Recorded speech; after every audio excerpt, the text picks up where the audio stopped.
Bonsoir à toutes et à tous.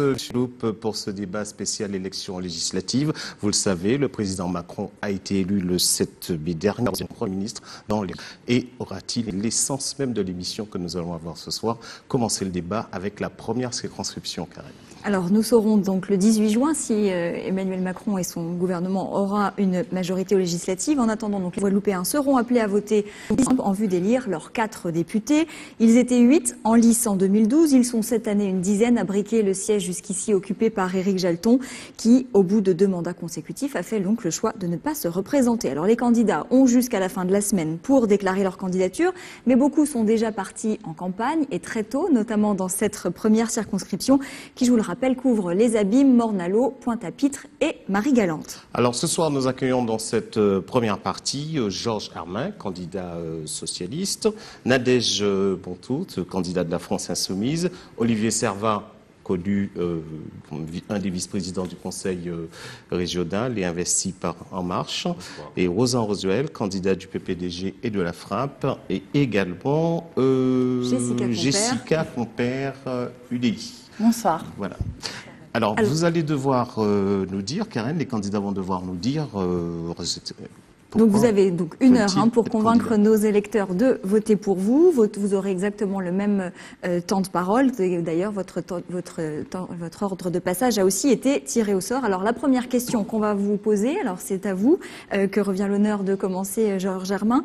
En 1 minute, dites-nous quel député vous voulez être.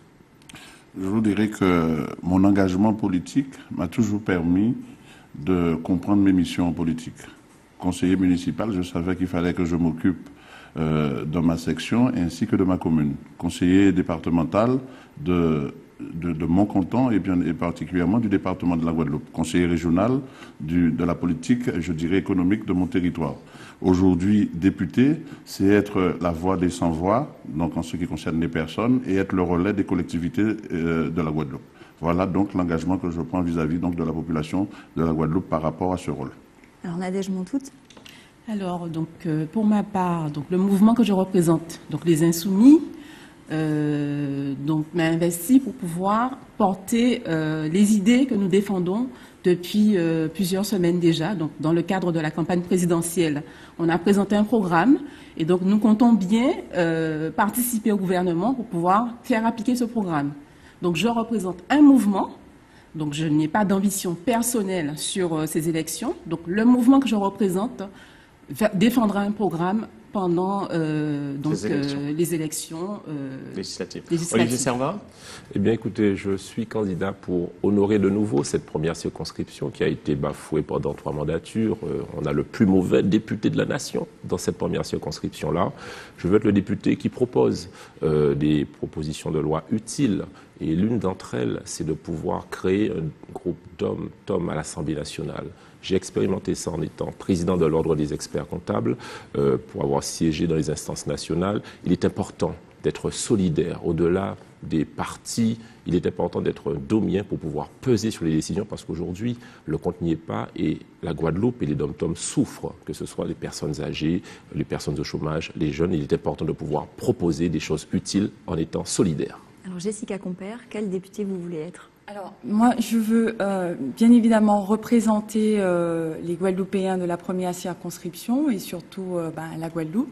Je souhaite être le porte-parole en fait de la jeunesse dynamique, de la force vive de la Guadeloupe, parce que je pense que malheureusement trop absente, je dirais aujourd'hui des débats politiques, et donc je veux représenter vraiment cette voix, cette jeunesse qui demande d'avoir un terreau favorable en Guadeloupe pour pouvoir investir, créer et vraiment innover. Donc je souhaite vraiment représenter cette jeunesse guadeloupéenne forte et active. Alors Rosan Rosuel, vous êtes le poulain du député sortant. Quel député vous voulez être? Pendant 3 mandats.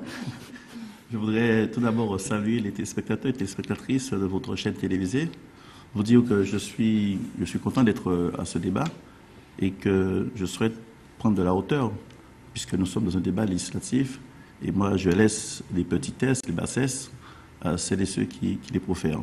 Et donc, je ne suis pas venu ici pour entrer dans des détails, des grands crans, etc., mais vraiment pour discuter du fond, puisque nous allons être le député de la nation, bien entendu, député d'une circonscription, mais d'une nation, en particulier la France. Alors vous savez que j'ai eu l'occasion dans ma carrière politique depuis 1995 et jusqu'à aujourd'hui de porter un certain nombre de dossiers. J'ai porté le dossier de la rénovation urbaine, qui est un dossier de 500 millions d'euros. J'ai porté le schéma départemental de l'intercommunalité.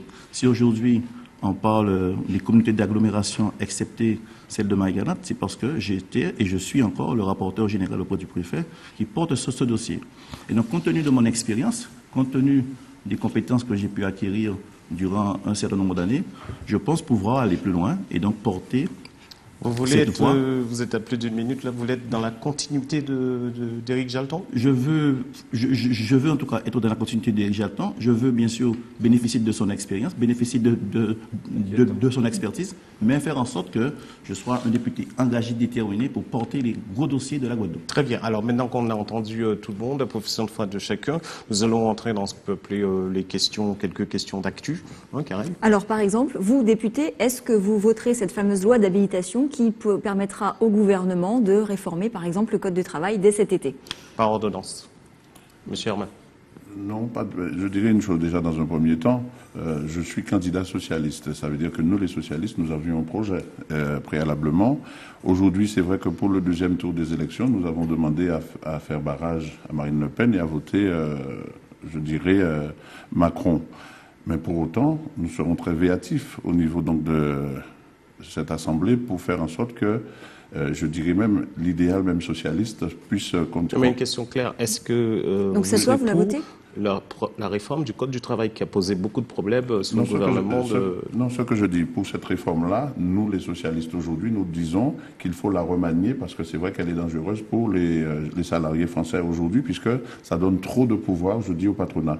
Donc, à ce sujet, nous disons que nous n'irons pas les yeux fermés sur ce projet-là et nous ne le voterons pas au début. Nadège Bontout.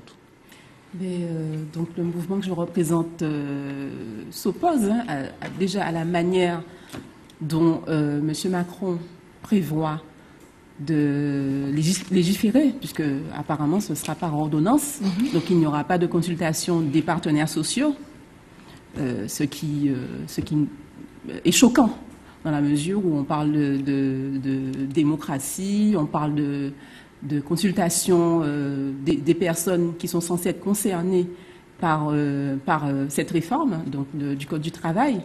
Donc les principaux concernés ne peuvent s'exprimer, ne peuvent donner leur avis par rapport aux propositions qui sont faites par le président. Donc on estime qu'on est loin justement de la démocratie qui bon, même si ça nécessitera un débat parlementaire quand même en vue de donner cette habilitation. Donc Olivier Servat. Tout d'abord, je suis un homme de gauche. Je le rappelle, au cas où certains l'oublieraient. Deuxièmement, les recettes de droite et de gauche ont échoué depuis 30 ans. Je ne sais pas dans quel monde l'on vit, mais dans le monde dans lequel je vis, il y a 3,7 millions de chômeurs en France, 70 000 chômeurs en Guadeloupe, 60% des jeunes de moins de 25 ans au chômage. On ne peut pas répéter les mêmes recettes parce qu'elles vont conduire encore à de la souffrance, à de la casse. Alors aujourd'hui, le président Macron l'a dit, Édouard Philippe l'a dit, on doit essayer ce qui n'a jamais été essayé. Je ne suis pas sur le principe de dire contre. Attendons de voir le contenu de l'ordonnance. Attendons de voir mais sur le principe ce qui même proposé. De la réforme du Code du travail pour libérer l'emploi, comme il dit, etc. Oui, 3 fois oui, parce qu'aujourd'hui, on constate que le chômage n'a cessé d'augmenter depuis 30 ans. Et donc, si on ne fait rien, si on se contente d'appliquer les vieilles recettes, eh bien, ça conduira aux mêmes souffrances. Et aujourd'hui, on doit essayer quelque chose de neuf, de nouveau, avec ce président Macron, qui est aujourd'hui une incarnation de cette nouveauté. Alors, Jessica Compère, est-ce que vous donnerez carte blanche à Emmanuel Macron et son gouvernement pour cette réforme? Alors, dans un premier temps, si je suis élue, donc je représenterai quand même la population, donc les Guadeloupéens. Donc, je pense que avant tout, il y aura une consultation. Il faudra consulter, informer dans un premier temps véritablement les Guadeloupéens de cette mesure dans les grandes lignes, qui sachent exactement de quoi on parle, puisque bon, les lois bien souvent sont très complexes et seuls ceux qui les font les comprennent. Hein. Donc je pense qu'il faudra d'abord avoir un travail d'information et de consulter bien évidemment la population. D'information avant tout à fait, de décrypter avant de se prononcer, puisqu'on représente quand même le peuple et il va de soi que c'est à lui de prendre la décision. Rosuel, vous qui êtes en marche vers l'excellence. Alors moi, je veux bien m'inscrire dans cette majorité présidentielle, puisque je pense qu'il faut donner à Emmanuel Macron une chance pour faire réussir la France et donc pour faire réussir l'outre-mer et en particulier notre pays, la Guadeloupe. Mais je pense que moi, je serai un député qui sera constructif, mais en même temps vigilant. Constructif, bien sûr, parce qu'il faut faire en sorte que les solidarités continuent. Il faut faire en sorte que les personnes les plus fragiles soient préservées. Mais vigilant quant aux réformes du Code du travail, parce qu'il ne faut pas que les plus vulnérables, j'allais dire, soient pris en otage. Et donc, je serai vigilant. Ça ne sera pas une signature en blanc, mais vraiment une vigilance. J'allais dire, je ne serai pas un député qui sera, j'allais dire, otage d'un groupe politique. C'est celui qui fera. Alors, il y a quelque chose qui me choque, parce que vous êtes deux, par exemple, entre M. Servat et vous êtes quasiment du même côté, en marche, on va dire, vers la République, etc. Et vous avez la façon de donner une sorte de crispation sur le plan local et régional. Est-ce que ça peut tenir dans le même mouvement, ça? Non, nous ne sommes pas, j'allais dire, tous les deux en marche, puisque moi je veux participer à cette majorité présidentielle, mais simplement je serai un homme vigilant. Tandis que celles et ceux qui ont signé, qui donnent une signature complètement à Emmanuel Macron, eh bien, ils ne pourront pas réagir, ils ne pourront pas porter la voix de la Guadeloupe. C'est ce que je veux dire. Je veux dire que moi, je serai celui qui fera entendre cette voix de la Guadeloupe. Et lorsqu'on est embrigadé, enfermé dans un groupe politique, il est difficile de s'en sortir. Alors justement, quand on veut aider les plus démunis, on commence par ne pas occuper des logements sociaux parce que vous êtes maître de conférence, M. Jalton l'a dit, votre femme est cadre à la Ville des Amis, vous occupez un logement social, donc vous prenez la place de quelqu'un qui souffre et qui a besoin d'être logé. Donc commencez par appliquer à vous-même les recettes que vous préconisez. Non, on n'est pas du tout du même bord puisque M. Rosuel a soutenu M. Hamon, et par opportunisme larvé des invertébrés, il s'est un peu raccroché en marche après. Aujourd'hui, on dit que le président Macron incarne aujourd'hui la France. Une France qui est à la fois de droite, à la fois de gauche. Et aujourd'hui, je vous le dis, on a besoin de réformer la France. Comme l'Allemagne, le chômage n'est pas une fatalité. En Allemagne, il est à 4,2%. Dans les pays scandinaves, il est à 5%. En France, il est à 12%. On doit, en protégeant les plus faibles, bien évidemment, c'est une évidence qui pourrait être contre. Il faut pouvoir avoir le courage de réformer la France pour la faire aller devant. Alors, je voudrais juste dire, M. Servat, il ne fallait pas que ce soit un débat entre vous, parce que les autres candidats sont là. Laissez répondre M. Rosuel. Il est l'exemple même de la bassesse politique, puisqu'il est toujours dans la suspicion. Et dois-je vous rappeler que votre candidature s'est inscrite dès le départ dans une démarche de mensonge. Vous avez menti lorsque vous avez dit que Mme Marie-Thésole vous soutenait. Vous avez menti lorsque vous avez dit que M. Konane vous soutenait. Et donc, M. Servat, soyez beaucoup plus humble et prenez de la hauteur par rapport à cette élection. Alors justement, c'est intéressant ça. Ça nous permet d'emmener, pour qu'il y ait un peu d'ordre dans le débat, ça nous permet d'emmener le thème suivant, parce que Emmanuel Macron envisage de voter cette loi sur la moralisation de la vie publique. Alors, est-ce que vous m'intéresse? Je réagis. Monsieur Rosuel est très inquiétant. Pourquoi? Je l'ai entendu dire dans une intervention, vous me direz si c'est vrai ou pas, qu'il s'engage à enfreindre la loi en tant que député. Il s'engage à nommer un attaché parlementaire exclusivement au service de la frappe parti politique. Vous l'avez dit ou pas? Et ça, c'est illégal? Non, encore une fois, vous êtes dans la suspicion. Alors très bien, je m'attendais à cela. Eh bien, je vais faire en sorte de sortir cette vidéo très, très tôt, dès les présélections. Monsieur Rosuel s'engage à ne pas respecter la loi. Mais justement, mais c'est ça. Mais vous êtes le premier à ne pas respecter la loi, puisque vous ne pouvez pas gérer un bureau de vote. Alors, la loi dit qu'on ne peut pas embaucher en tant qu'assistant parlementaire quelqu'un de sa famille. C'est ça. Et la loi dit aussi... quelqu'un de son bureau je vous dis, la loi dit aussi, c'est ce qu'on a reproché à Marine Le Pen, de ne pas embaucher quelqu'un qui ne soit pas au service du député. Et il veut, vous voulez mettre... Ça, c'est peut-être un détail de la campagne. En tout cas, si on en revient à la frappe, c'est inquiétant, c'est illégal. S'il vous plaît, M. Servat, s'il vous plaît, M. Rosuel, s'il vous plaît, M. Herbin. Allez-y. Sur la loi, sur la moralisation de la vie publique. Avant d'arriver là, il faudrait quand même qu'on le dise. Je souhaiterais que le débat ne soit pas un débat abîmien, puisque c'est vrai que pour les Guadeloupéens, c'est un peu insultant. Parce que je peux vous assurer que nous avons la commune des Abîmes qui représente 38 000 électeurs par rapport aux autres communes. Déjà, ça, c'est déjà une fracture. Sur les 70, un peu plus de 70 000 électeurs. Enfin, un peu plus quand même. Donc, ça fait déjà une fracture. Donc, c'est vrai que aujourd'hui, on peut dire les choses telles quelles.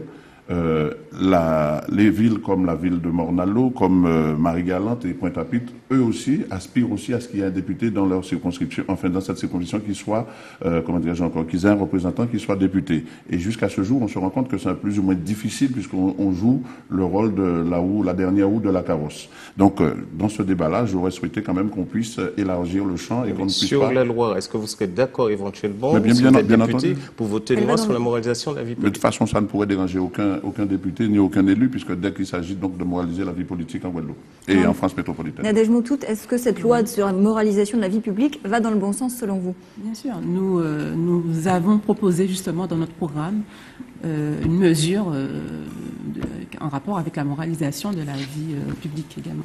D'accord. Alors même chose, Madame Compère, est-ce que vous voterez cette loi? Oui, et d'ailleurs,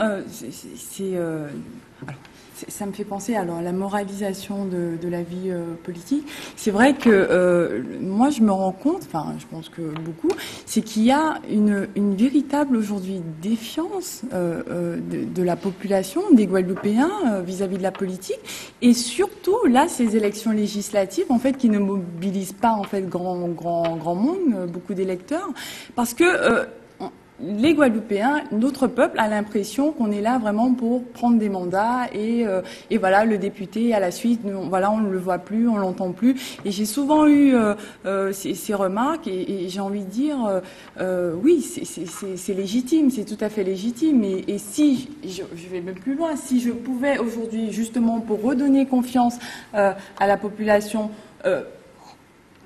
donner, par exemple, mon salaire de député, puisque c'est quelque chose qui choque, qui dérange. On pense qu'on veut être député pour un salaire, pour un mandat, et si je pouvais, si c'était possible légalement, vraiment de le faire, de donner ce salaire aux plus démunis, aux associations qui en ont le plus besoin, c'est un acte que je ferais, oui, pour aller justement dans cette Monsieur Rosel, je crois que les premières mesures qui sont annoncées vont dans le bon sens. Le non-cumul de mandats, bien sûr, qui a été déjà acté. Le fait de ne pas pouvoir, faire plus de 3 mandats consécutifs, c'est très important. Et que Jalton lui-même ne me se l'est appliqué, puisqu'il ne se présente plus aux élections législatives. Il va l'appliquer également au niveau des élections municipales, puisqu'il a dit qu'il ne veut pas faire plus de 3 mandats au niveau de la ville des Abîmes. Et donc nous sommes dans cette démarche-là. Mais je pense qu'il faut aller plus loin. L'idée selon laquelle les présidents de la République doivent pouvoir siéger au Conseil constitutionnel de façon, systématique. Je pense que là aussi, il faut sortir de ces privilèges. Nous, c'est un nombre de présidents de la République. Il faut complètement réformer le système. Voilà. Alors, il y a une obligation qui ne figure pas en revanche dans cette loi, c'est celle pour les députés ultramarins, par exemple, d'aller siéger. Parce qu'effectivement, tous les députés n'ont pas toujours fait acte de présence à l'Assemblée nationale, ce qui a été remarqué par la plupart des électeurs. Alors, est-ce qu'il ne faudrait pas aussi, si vous avez la possibilité de rajouter des éléments dans cette loi, pouvoir obliger les députés à siéger? Ça, c'est vrai que justement, puisque le député sortant, puisque j'ai été son suppléant, avait promis à la population donc de la Guadeloupe et de la circonscription d'être présent à l'Assemblée pour son 3e mandat. Et nous avons vu qu'à ce niveau-là, ça n'a pas été le cas, et c'est ce qui emmène cette défiance de la population, puisque aujourd'hui, comme l'a dit Olivier Servat, et comme le dit les Guadeloupéens, être le dernier des députés de la nation française, c'est pas bon pour nous. On peut dire que peut-être qu'il a décroché de l'Assemblée nationale, mais on a connu un Éric Jalton vraiment débordant d'activités à l'Assemblée. Pour être juste. Non, pour être juste, je pourrais dire qu'on a connu un Frédéric Jalton, je dirais très grand au niveau de l'Assemblée nationale. Aussi, à un moment, il a vraiment effectivement beaucoup travaillé. Pendant toute sa mandature, enfin même les 3 mandats, on a vu quand même quelque part, il n'aimait pas aller en France métropolitaine pour défendre les dossiers des Guadeloupéens. Et ça, c'est quelque chose de notoire et que les Guadeloupéens n'apprécient pas. D'ailleurs, quand j'ai sillonné Morne-à-l'Eau avec lui en 2012, les Guadeloupéens et les Mornaliens m'ont reproché ça, de le supporter parce qu'il n'allait pas à l'Assemblée. Nous l'avons fait parce qu'il nous a promis de le faire et on a vu que c'était pas le cas. Et donc c'est, je dirais, pour la moralisation de la vie publique, ça aussi, il faudrait qu'on puisse y remédier. Je pense que Allez-y, plus que ça, je pense qu'il faudrait vraiment aussi, peut-être que le député soit aussi obligé d'avoir une implication dans des actes. Oui, il y a le travail en commission. Oui, il y a le travail de commission, mais je veux dire un engagement aussi peut-être financier dans des associations. Ils peuvent aussi utiliser la réserve parlementaire à cette fin-là. Alors, le premier acte politique d'Emmanuel Macron, ça a été la nomination d'un Premier ministre de droite. Georges Armin, qu'est-ce que vous en pensez? Vous approuvez? Moi, ce que je dis, au moins, il a été clair. Il a dit que c'est pour l'ouverture. Donc, l'ouverture veut dire ni droite ni gauche. Ça veut dire qu'en fait, ce sont des hommes de la société civile et c'est aussi des hommes de droite et des hommes de gauche, puisqu'il y a des hommes, je dirais, de compétences un peu partout sur le territoire en politique. C'est pas parce qu'on est de gauche forcément qu'on est bien, c'est pas parce qu'on est de droite qu'on est forcément bien, et ni mauvais d'ailleurs. Donc, s'il fait cette synthèse-là, je dis, ça va dans le sens de ce qu'il a promis. Et donc, cela ne me dérange point. Donc vous êtes partisan de cette alliance, en tout cas. Vous ne serez pas dans l'opposition systématique. Pas du tout. Moi, je dis, je suis socialiste et je crois que le monde aussi se réforme. Chez les socialistes, il y a des choses formidables qui se font et qui se sont faites par le passé. Il y a des idées belles et des idées nouvelles. Mais je pense qu'aussi des idées peuvent venir des centristes et peuvent venir de droite. L'essentiel pour nous, c'est que la France puisse aller de l'avant. Mais c'est pour autant que nous disons qu'il faut des socialistes, quoi qu'on dise, puisqu'on dit qu'il n'y a pas de gauche, qu'il n'y a pas de droite. Il y aura toujours la gauche, il y aura toujours la droite, puisque c'est... Voilà. C'est clair au moins chez vous, la France insoumise, vous êtes dans l'opposition. Je ne suis pas tout à fait sur la même ligne que mon collègue. Nous, on pense que c'est vrai que M. Macron, il est dans la continuité de ce qu'il a prôné pendant les élections. Donc, il voudrait constituer un gouvernement composé d'hommes de droite, enfin, de membres de droite, de gauche, du centre éventuellement. Mais en fait, on remarque que par rapport à la nomination de ce Premier ministre, que la politique aussi qui sera mise en œuvre sera en tout cas une politique plus de droite. Et qui dit politique de droite, la composition globale du gouvernement. Oui, mais après, c'est le Premier ministre qui décline la politique, qui donne les premières lignes, qui donne voilà, les grandes lignes de la politique. La main n'est pas assez tendue à la France insoumise de Jean-Luc Mélenchon. Qui sera mise en on n'est pas du tout pour qu'il y ait une main tendue vers nous. On sera plus dans l'opposition que dans la majorité. On sera surtout dans l'opposition. Pour une cohabitation. On estime en tout cas pouvoir représenter la seule force d'opposition face au gouvernement de M. Macron. M. Servat? Aujourd'hui, Emmanuel Macron est de gauche. Édouard Philippe a été socialiste. Pas vraiment de gauche. Alors c'est vrai qu'il y a différentes nuances de gauche. Il y a l'extrême gauche.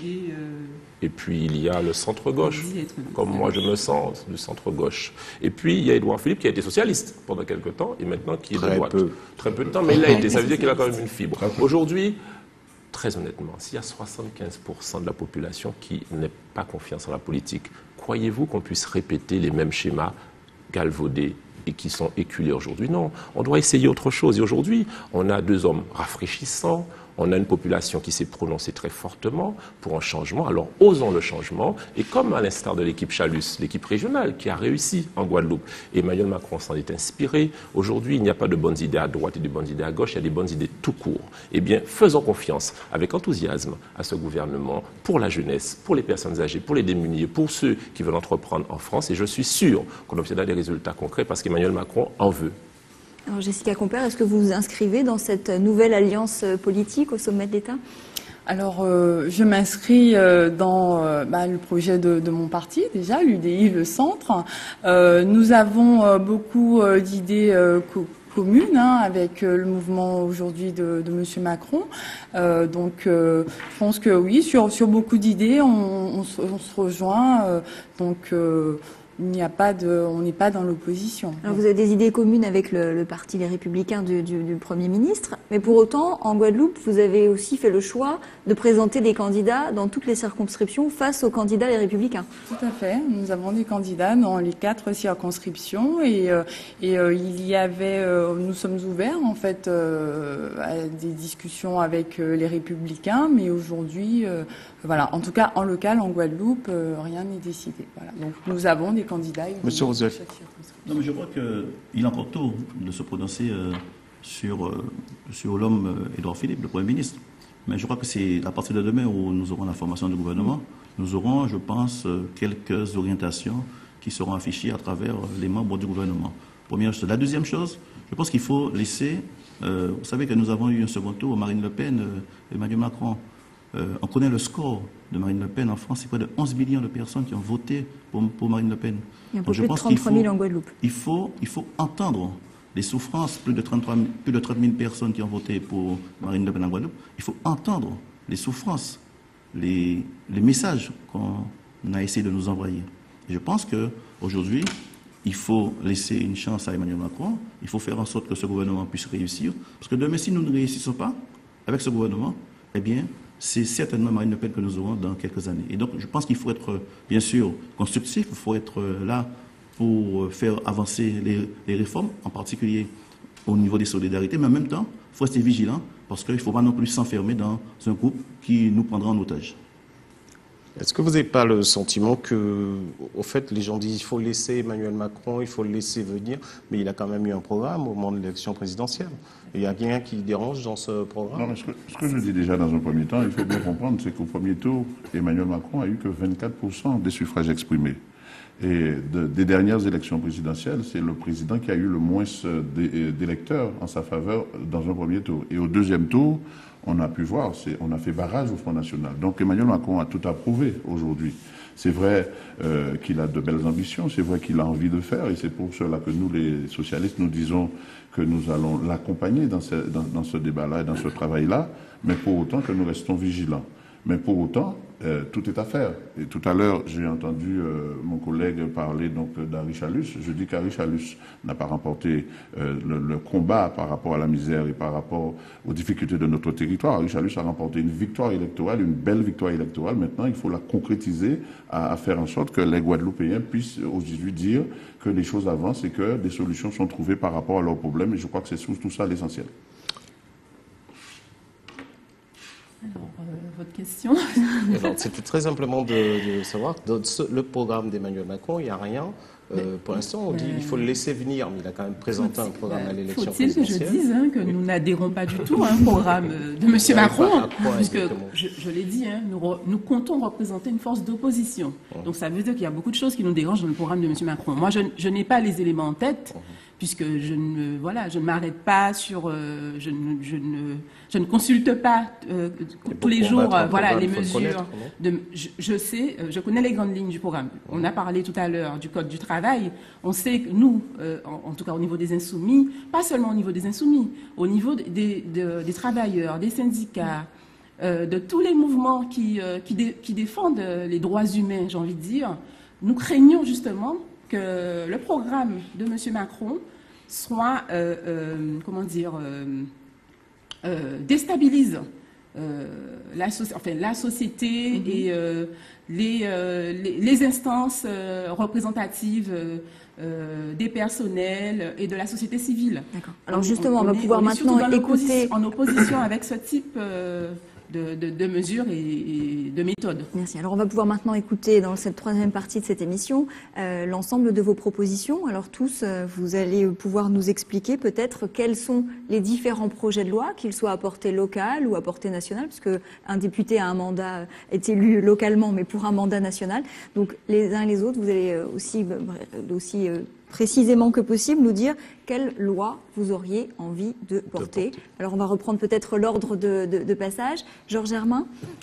Je dis déjà dans un premier temps, il faudrait faire en sorte que sur notre territoire, qu'on puisse revenir à certaines choses qui faisaient que notre société fonctionnait bien. Par exemple, il y a beaucoup de personnes aujourd'hui en Guadeloupe qui disent que ce n'est pas normal qu'un parent ne puisse corriger son enfant et puis se voir emprisonné parce qu'il a donné quelques coups de ceinture. Et je crois que cette loi, quand elle a été votée, il aurait dû avoir un amendement par rapport à notre territoire, puisque nous sommes des Antillais et nous sommes issus d'un peuple. Donc il est normal de corriger les enfants? Non, je dis simplement. Vous savez, on passe toujours à dire est-ce qu'on veut qu'on tape un enfant? Non, il y a des enfants qui sont difficiles. Non, il y a des enfants. Une loi et vous dites que maintenant c'est regrettable qu'on ait voté une loi pour ne plus corriger les enfants. Il faut le dire, votre politique éducative est basée sur la répression? Pas du tout. Il y a des enfants qui ne méritent pas d'être battus parce qu'il y a des enfants qui méritent d'être battus. Non, il y a des enfants qui entendent ce que vous leur dites et qui comprennent dès l'instant que vous leur parlez, dans l'instant que vous mettez en pratique cette éducation que vous-même, en tant que parent, que vous avez appris. Mais il y a des enfants plus ou moins difficiles, il faut l'admettre. Et on laisse les parents de manière dépourvue devant cette situation. Et après, qu'est-ce qu'il y a? C'est le gendarme qui est obligé d'intervenir.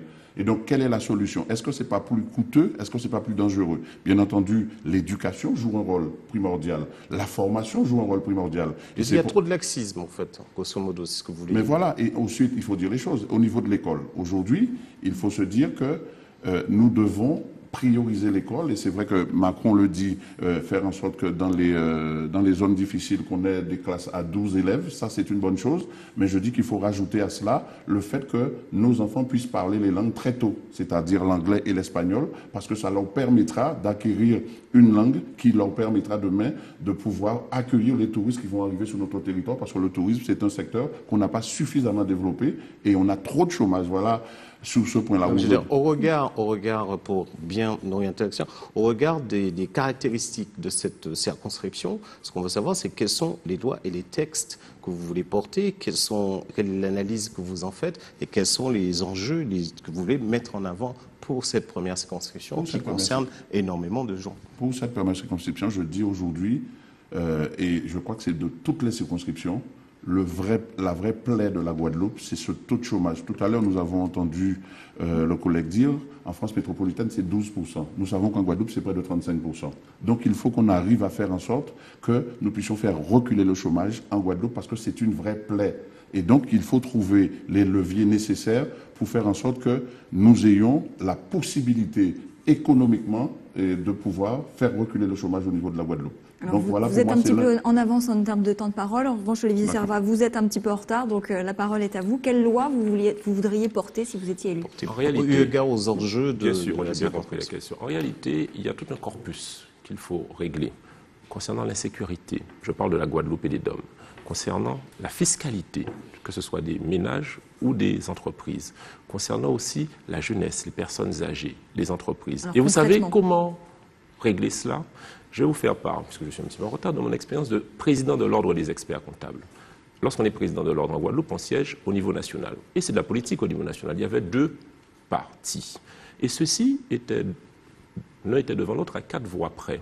Et nous, Domiens, nous étions 8. Vous savez ce que j'ai fait? J'ai rencontré les experts comptables de la Martinique, de la Réunion, de la Guyane, en leur disant, mais savez-vous que si on se regroupe, on peut faire influencer les décisions? C'est ce qu'on a fait. Résultat des courses, nous avons augmenté le budget du Conseil régional de la Guadeloupe de 50%, comme pour la Réunion, comme pour la Martinique, comme pour la Guyane. Ce que je vais proposer, c'est que nous ayons un groupe d'hommes à l'Assemblée nationale. Quel est l'intérêt de cela? 27 députés des DOM, ça pèse, surtout dans un système recomposé où les partis traditionnels sont un peu affaiblis dans ce système de coalition.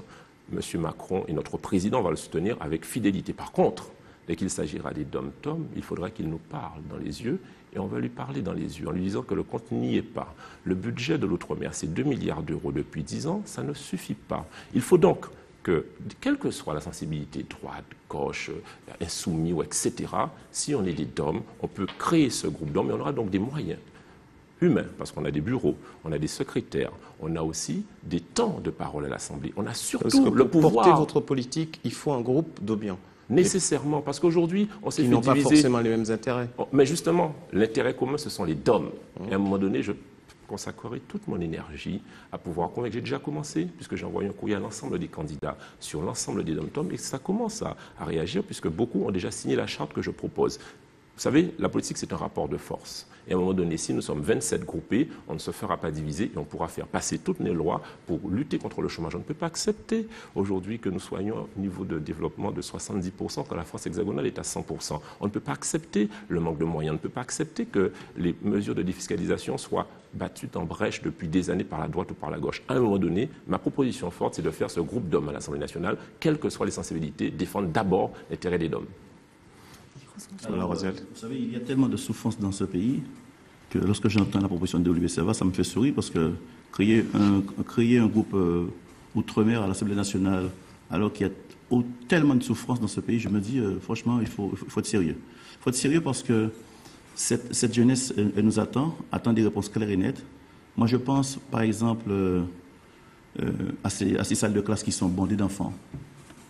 25, 30 élèves par salle de classe. Moi, je partage dans le programme d'Emmanuel Macron l'idée qu'il faut diviser le nombre d'élèves par 2. Sauf que lui, il le propose dans les premières classes. Moi, je propose que ça sera fait depuis les classes primaires jusqu'en terminale. Pourquoi? Parce que nous sommes dans une société avec 30% de taux de chômage. On ne peut pas accepter que l'enseignant ait devant lui 25 à 30 élèves. Il faut diviser le nombre par 2. Première chose. Donc, premier amendement que je porte à l'idée d'Emmanuel Macron. Deuxième amendement que je porte, ils souhaitent que ça soit fait dans les zones éducatives prioritaires. Moi, je souhaite que la Guadeloupe soit érigée en zone éducative prioritaire compte tenu des souffrances de notre pays. Ensuite, moi, je pense à ces jeunes qui sont devant les lycées, qui sont devant les collégiens, que le système éducatif a rejeté. Et moi, je me dis qu'un jeune qui n'a ni projet personnel, ni projet éducatif, ni projet professionnel, et qui a 15 ans, et qui est déjà dans la désocialisation, il faut le resocialiser. Et moi, je crois beaucoup au service militaire obligatoire, le retour du service militaire obligatoire pour ces jeunes, pour qu'ils puissent être resocialisés et se remettre, en termes de formation, eh bien, se mettre sur les rails de l'intégration. Et bien sûr, il faut à notre pays un grand schéma, une grande stratégie d'investissement. Il faut relancer la commande publique, il faut relancer le développement économique. Relancer la commande publique, ça veut dire, sur la première circonscription, ça veut dire qu'il faut tenir compte, par exemple, des projets d'aménagement de revitalisation économique sur Mornalo, de Vieux-Bourg, sur Marie-Galante, l'île de développement durable. Sur les abîmés Port-à-Pitre, nous avons les rénovations urbaines et nous avons le PPI, le plan pluriannuel d'investissement de plus de 300 millions que nous avons voté à Cap Excellence et que M. Servat a refusé de voter. Tous ces aménagements en termes d'investissement peuvent demain créer des emplois. Il faut que la politique d'aménagement soit cohérente. Voilà. Et donc, si vous voulez répondre à des besoins en termes d'emploi pour notre jeunesse. Voilà. Ce que M. Roduel n'a pas compris, c'est que pour mettre en place toutes ces mesures d'exception, parce que quand il parle de zone franche, quand il parle de classe à moitié d'effectifs jusqu'à la terminale, ce sont des mesures d'exception par rapport à l'Hexagone. Il faut pouvoir faire passer cette mesure, M. Roduel. Et pour la faire passer, M. Roduel, il faut qu'il y ait un groupe fort d'hommes à l'Assemblée nationale. Sinon, on se fera embrigader comme depuis 40 ans et ça ne marchera pas. Il faut avoir une solidarité des hommes, sinon ça ne marchera pas. Pour respecter un peu les temps de parole, on va devoir aussi donner la parole à... Monsieur Servat et Monsieur Roduel, vous avez tendance à vous lancer à chaque fois. Juste un mot, et puis après on passe la parole à Monsieur Servat, le groupe à l'Assemblée nationale de l'Outre-mer, c'est une tentative qui a été faite à plusieurs reprises et qui a échoué. Première chose. La deuxième... Monsieur Servat, deuxième chose. Laissez s'exprimer. Deuxième chose, ce groupe-là, il va à l'encontre, vous devriez lire le règlement intérieur de l'Assemblée nationale, il va à l'encontre du règlement intérieur de l'Assemblée nationale. Deuxième chose. Et troisième chose, il est anticonstitutionnel. Dites-moi comment vous pourriez être membre du groupe de l'Outre-mer de l'Assemblée nationale et en même temps membre du groupe En Marche. Mais qui a dit ça? Ce n'est pas possible. À quel moment j'ai dit ça? On n'est pas bien compris ma proposition. Je la reprends. Non, mais c'est important ça. L'égalité de temps de parole. Et il y a des candidats très en intérêt. Mais on défend les intérêts d'Omiens. Monsieur Servat, s'il vous plaît, Madame Moutout. Pour notre part, donc, on a identifié, donc, en discutant avec la population, en échangeant pendant de longs mois avec des associations donc de défense des intérêts des consommateurs notamment, donc différents groupes sociaux. Donc on a identifié un certain nombre de problèmes qui sont posés par la société civile également. Donc notamment, bon, on a parlé tout à l'heure du chômage, on a parlé, nous on a identifié aussi les prix donc qui sont relativement élevés. Il y a déjà eu des lois qui allaient dans ce sens. La vie chère. On a identifié aussi le prix de la cantine, enfin les cantines scolaires. Donc là, vous avez identifié un certain nombre de choses pratiques que vous comptez faire émerger. Donc on prévoit justement de faire des propositions qui permettent de répondre à ces urgences sociales que nous avons identifiées. Donc d'abord sur les urgences sociales, sur l'éducation aussi. Oui. Oui, donc j'ai parlé tout à l'heure de la mesure concernant la cantine scolaire. Donc on prévoit la gratuité donc des cantines scolaires. Donc, ce qui permettrait. Alors on parlait aussi tout à l'heure de défiscalisation, de zones franches, etc. Est-ce que dans le programme L'Avenir en commun de Jean-Luc Mélenchon, que vous avez d'ailleurs devant vous, est-ce qu'il y a aussi tout un tas de mesures que vous auriez envie de porter à l'Assemblée nationale allant dans ce sens-là? Oui, donc nous, on a au niveau, par exemple, dans le programme, donc on a prévu de passer à la 6e constitution qui permettrait justement une mise à plat de tout ce qu'on a connu, enfin du système, on va dire, tel qu'il est présenté. Et ça permettrait d'insérer un certain nombre de règles, de codes, pour pouvoir instaurer, on va dire, une nouvelle façon, une nouvelle vision. Et ça, vous pensez que ça va passer et que ça pourrait être un texte qui serait voté et qui trouverait l'adhésion de l'ensemble de nos collègues parlementaires? On essaiera de constituer un groupe fort, de manière à pouvoir faire passer ces idées-là. a représenté presque 20% de l'électorat au premier tour. Voilà. Donc vous pensez que c'est un socle sur lequel vous pouvez bâtir des choses? Tout à fait. Alors Jessica Compère, quelle grande loi vous auriez envie de porter? Alors moi, dans un premier temps, je pense qu'il faudrait vraiment recréer en fait un terreau propice en fait à l'entrepreneuriat. Voilà. Moi, je pense que, alors, je souhaite dans un premier temps mettre en avant la mise en place de zones franches d'attractivité globale, hein, puisque je pense que ce serait vraiment un terreau propice pour libérer l'esprit d'initiative, faciliter faciliter l'entrepreneuriat. Et donc, je pense que vraiment, c'est une mesure qui est nécessaire aujourd'hui pour pouvoir vraiment motiver les jeunes, en fait, les porteurs de projets, les personnes qui souhaitent vraiment investir. Pour l'instant, ce qu'on propose aux jeunes, c'est plutôt des petits boulots. Oui, comment justement transformer ces petits boulots en vrais emplois? Et ben justement, les inciter à entreprendre. Donc pour cela, je pense qu'il faut qu'il y ait vraiment des formations ciblées sur des secteurs porteurs et innovants. Parce qu'il y a beaucoup d'argent dans la formation. Oui, il faut former. Je pense qu'il faut vraiment cibler, il faut accentuer vraiment la formation sur ces nouveaux secteurs donc porteurs et innovants qui sont les nouvelles technologies, le tourisme aussi, puisqu'on sait que c'est une manne financière importante pour nous. Le tourisme, c'est un secteur d'activité qu'on ne peut pas mettre de côté. Et pour ce faire, je pense qu'aujourd'hui, il faudrait vraiment pouvoir dénouer cette fiscalité. Donc pour moi, mettre en avant la mise en place de zones franches d'attractivité serait une mesure qui permettrait vraiment de donner de réelles opportunités aux jeunes qui ont envie d'entreprendre, qui ont envie de se lancer et qui, bien souvent, par crainte, ne comprennent pas les mesures fiscales ou par crainte d'être trop taxés, ne se lancent pas, quoi. Donc je pense qu'il faudrait vraiment miser là-dessus. Je pense aussi à la continuité territoriale globale, puisqu'aujourd'hui, ce n'est pas le cas pour tous les services, notamment même au niveau des services publics. Aujourd'hui, quand on a besoin, par exemple, d'un extrait cabis, on doit se déplacer pour aller le récupérer, alors que on pourrait très bien pouvoir le commander en ligne, comme c'est le cas en métropole. Donc, on n'a pas de réelle continuité territoriale aujourd'hui. Pareil pour le prix des billets d'avion, qu'il faut que ce soit qu'on ait des prix cohérents.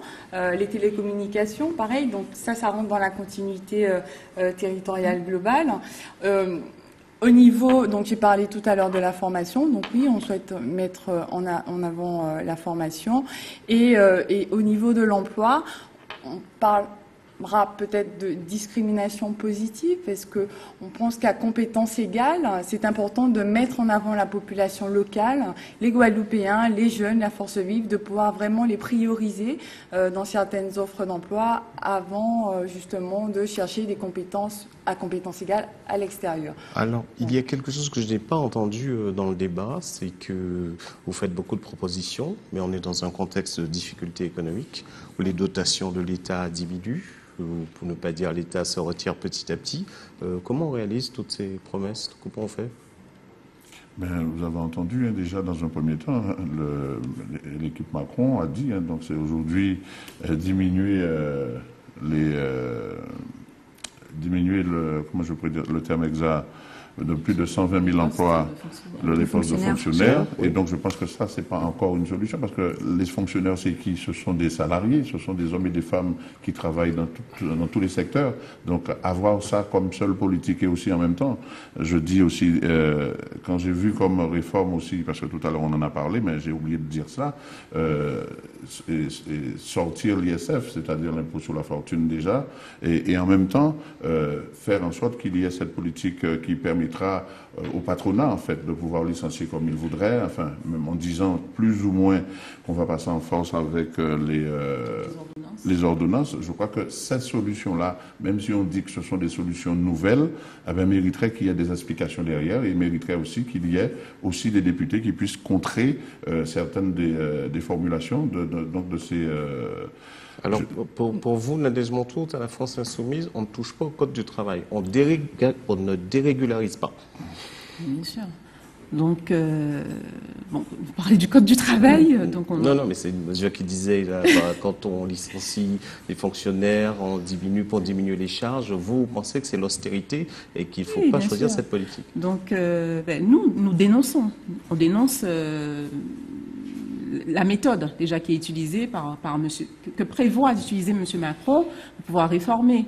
Parce que vous serez dans la rue pour par vous opposer à ordonnance, cela. justement, c'est ne pas tenir compte des avis et des instances qui représentent la population. Alors, Vas-y. on parlait tout à l'heure aussi de différentes taxes qui freinent l'attractivité même de notre territoire, etc. Alors les différents présidents de région ont fait des propositions aux candidats à l'élection présidentielle dans leur campagne, et au contraire, eux, ils ont prévu, que ce soit l'ensemble des présidents des régions ultramarines, de créer de nouvelles taxes, que ce soit le plafonnement de l'octroi de mer, de le doubler et de le ramener à 5%, de l'étendre aussi aux activités de services, donc qui concerneront environ 90% des entreprises du secteur tertiaire.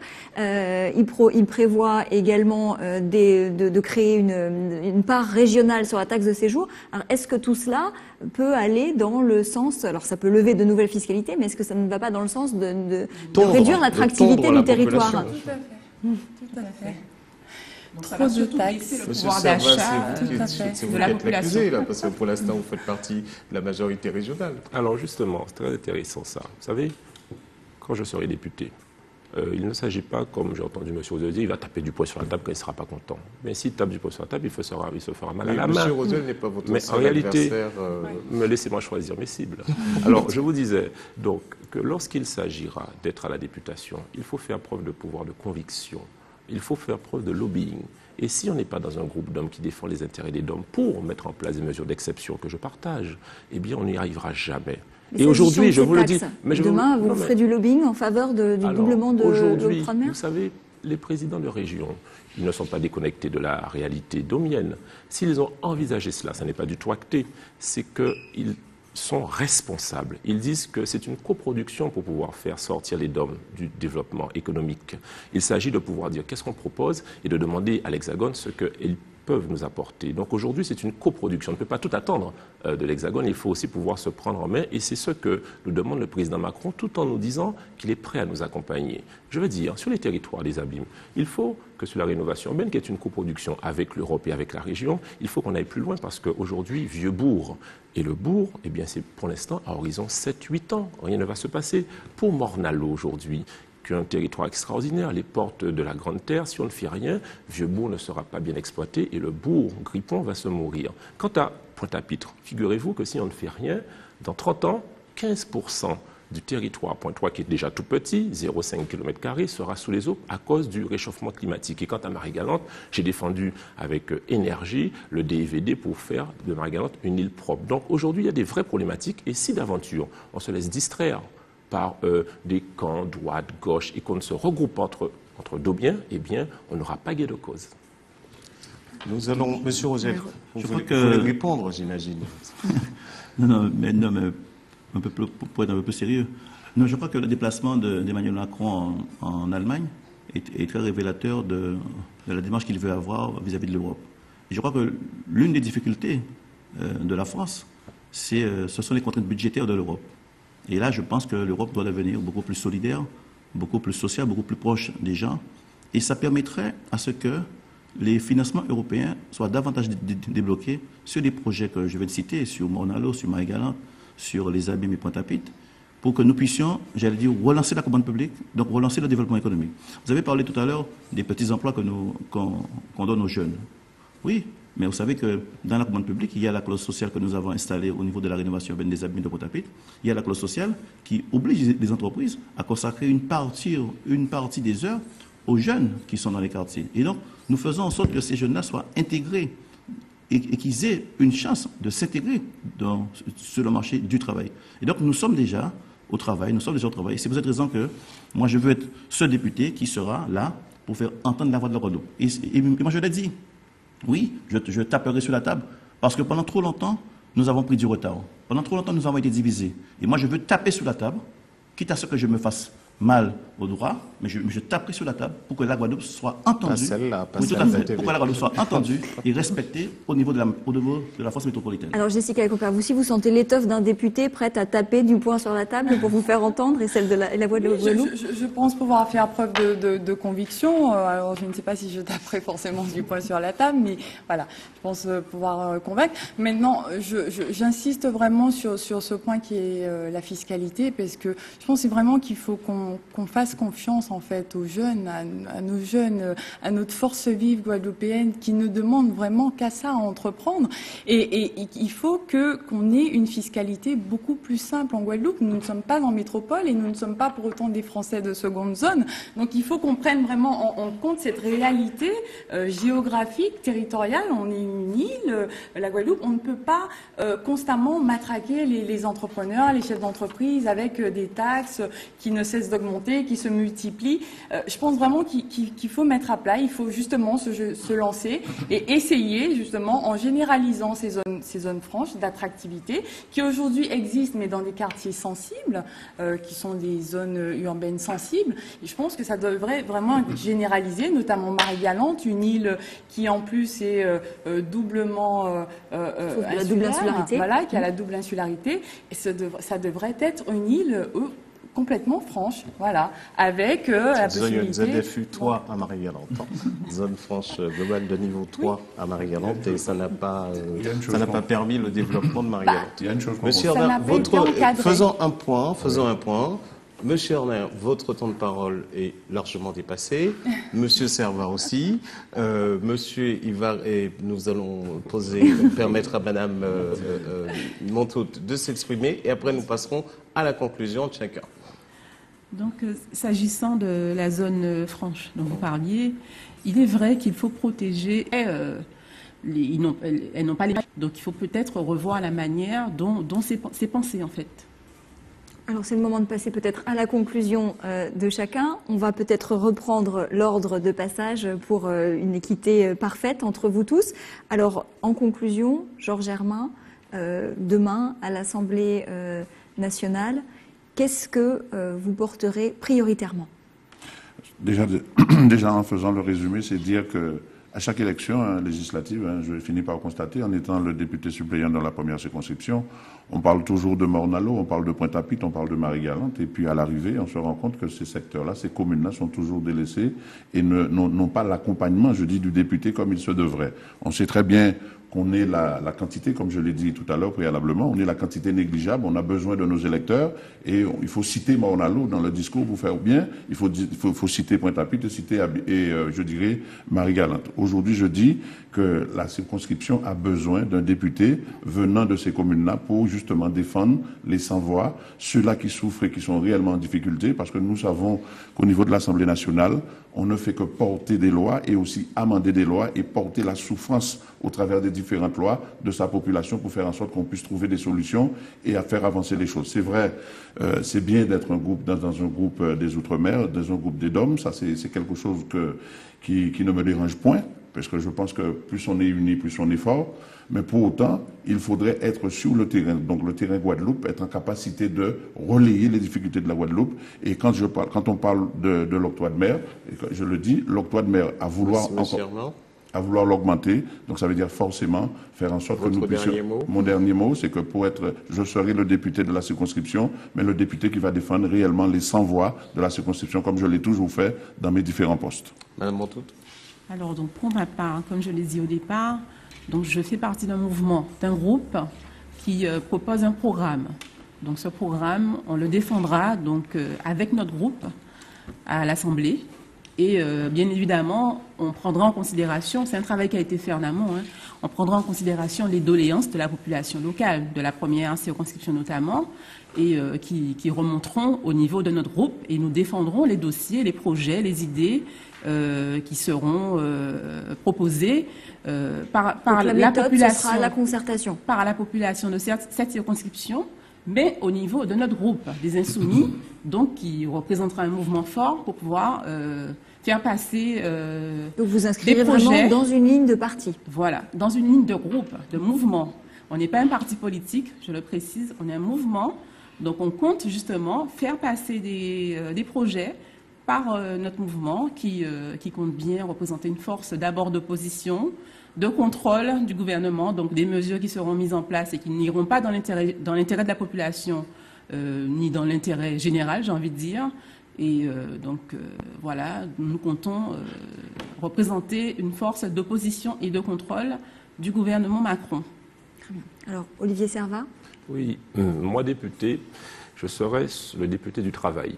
Celui qui aujourd'hui sera présent à l'Assemblée nationale, sera présent dans les différentes commissions où le vrai travail se fait, soutenu par le président Macron, la République En Marche, le président Chalus, le GUSR, le président Losbar, soutenu par une large frange de la population abimienne, pointoise, marie-galantaise et mornalienne. Je serai celui qui fera en sorte de pouvoir convaincre avec le travail, avec les dossiers, de pouvoir faire passer devant les intérêts des DOM parce qu'aujourd'hui, ces intérêts sont maltraités et que la Guadeloupe souffre. Je serai celui qui, avec conviction et fidélité, voudra réformer la France, mais protéger la Guadeloupe, protéger cette Guadeloupe dans la France et pour l'Europe. Je vous remercie.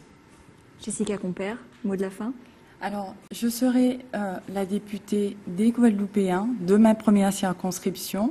Je serai la députée des jeunes, de la force vive guadeloupéenne, de l'esprit d'initiative, de l'entreprise. Et je souhaite vraiment qu'on puisse faire confiance en fait à la jeunesse guadeloupéenne et qu'on puisse vraiment redynamiser l'économie, rebooster l'emploi, retrouver le plein emploi et je souhaite vraiment qu'il y ait un renouvellement aussi de cette classe politique, donc beaucoup plus de jeunes qui s'intéressent à la chose politique, même si je ne suis pas de confession politique au départ, mais je pense que c'est un levier important pour pouvoir changer les choses et surtout pouvoir être acteur aujourd'hui, puisqu'on n'a pas le choix, il en va de notre avenir.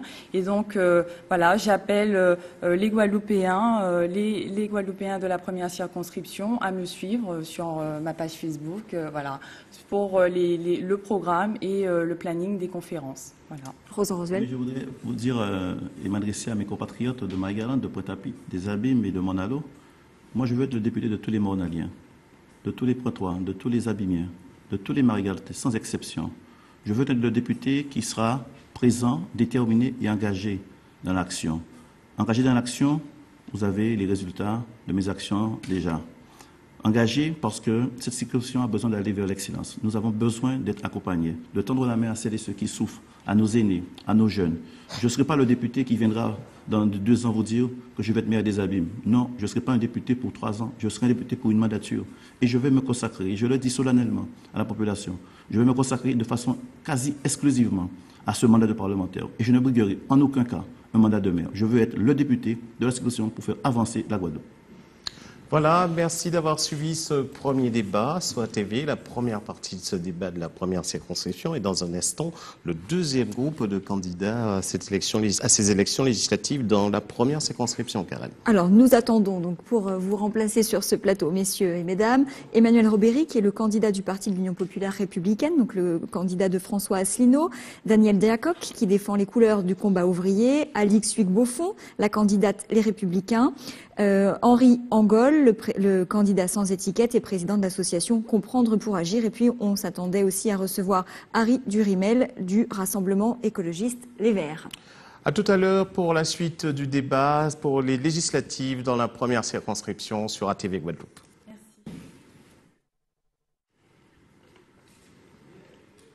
Retour sur le plateau d'ATV Guadeloupe pour la suite de notre débat sur les élections législatives dans la première circonscription. Nous recevons Karen. La suite donc des candidats de cette circonscription. Donc vous êtes à peu près une dizaine. Nous avons déjà reçu les 5 premiers candidats et nous accueillons désormais sur ce plateau Emmanuel Robéry. Vous êtes le candidat de l'UPR, donc qui est le parti de François Asselineau. À vos côtés, Daniel Deacok. Vous représentez Combat ouvrier. À vos côtés, Alix Huyghe-Beaufond. Donc vous êtes la candidate investie par les Républicains. En face de vous, nous avons Harry Durimel, donc qui est candidat pour la 5e fois à cette élection législative, et vous représentez le Rassemblement écologiste Les Verts. Et à vos côtés, Henri Angol. Donc vous êtes candidat, on peut le dire sans étiquette, et vous êtes le président d'une association, l'association Comprendre pour agir. Alors, vous aurez chacun le même temps de parole. Les chronométreurs sont de l'autre côté, vous ne les voyez pas, mais ils sont en train de prendre le temps de chacun de manière à ce que vous puissiez vous exprimer. Alors, notre première question sera en quelque sorte, vous demandez à chacun, vous avez un petit temps, le même temps pour répondre, qu'est-ce qui vous donne envie d'être député? Selon le tirage au sort, Emmanuel Robéry. Bonsoir.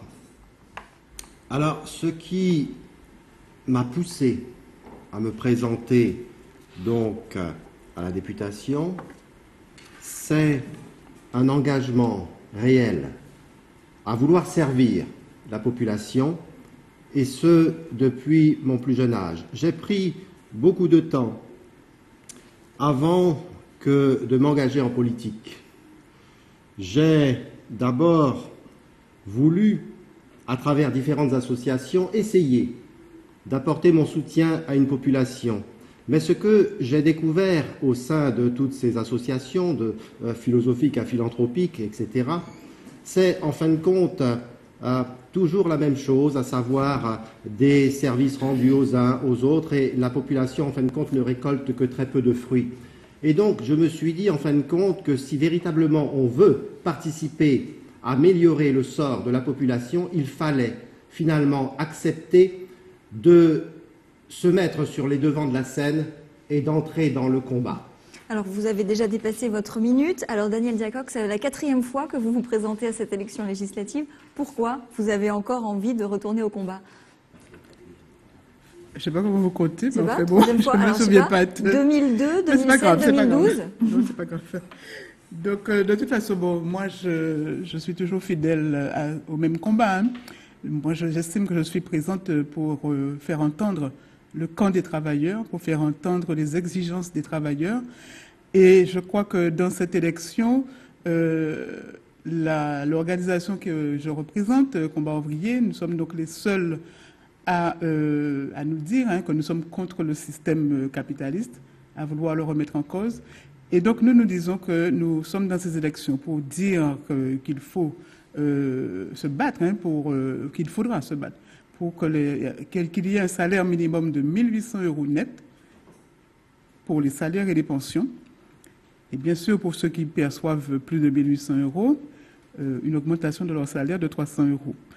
Donc nous sommes pour la répartition du travail entre tous, pour lutter contre le chômage, car effectivement nous sommes dans un pays où il y a des milliers de chômeurs, en particulier un chômage qui touche les jeunes, et cette situation ne peut plus continuer parce qu'elle deviendra explosive. Alix Beaufort. Oui, bonsoir. Alors, qu'est-ce qui m'a incité à venir dans cette élection? C'est très simple. J'ai entendu le cri des Guadeloupéens. Et ils disent quoi, les Guadeloupéens? Ils disent que les politiques confondent la démocratie avec la chaise musicale, c'est-à-dire qu'ils veulent avoir des mandats en permanence et ils ne font pas réellement le travail. Un exemple. On a élu le conseil régional il y a 18 mois et déjà, comptez combien de conseillers régionaux qui veulent aller aux élections législatives. C'est inadmissible. On vient de leur confier un mandat qu'ils se contentent de faire le travail qu'on leur a confié déjà.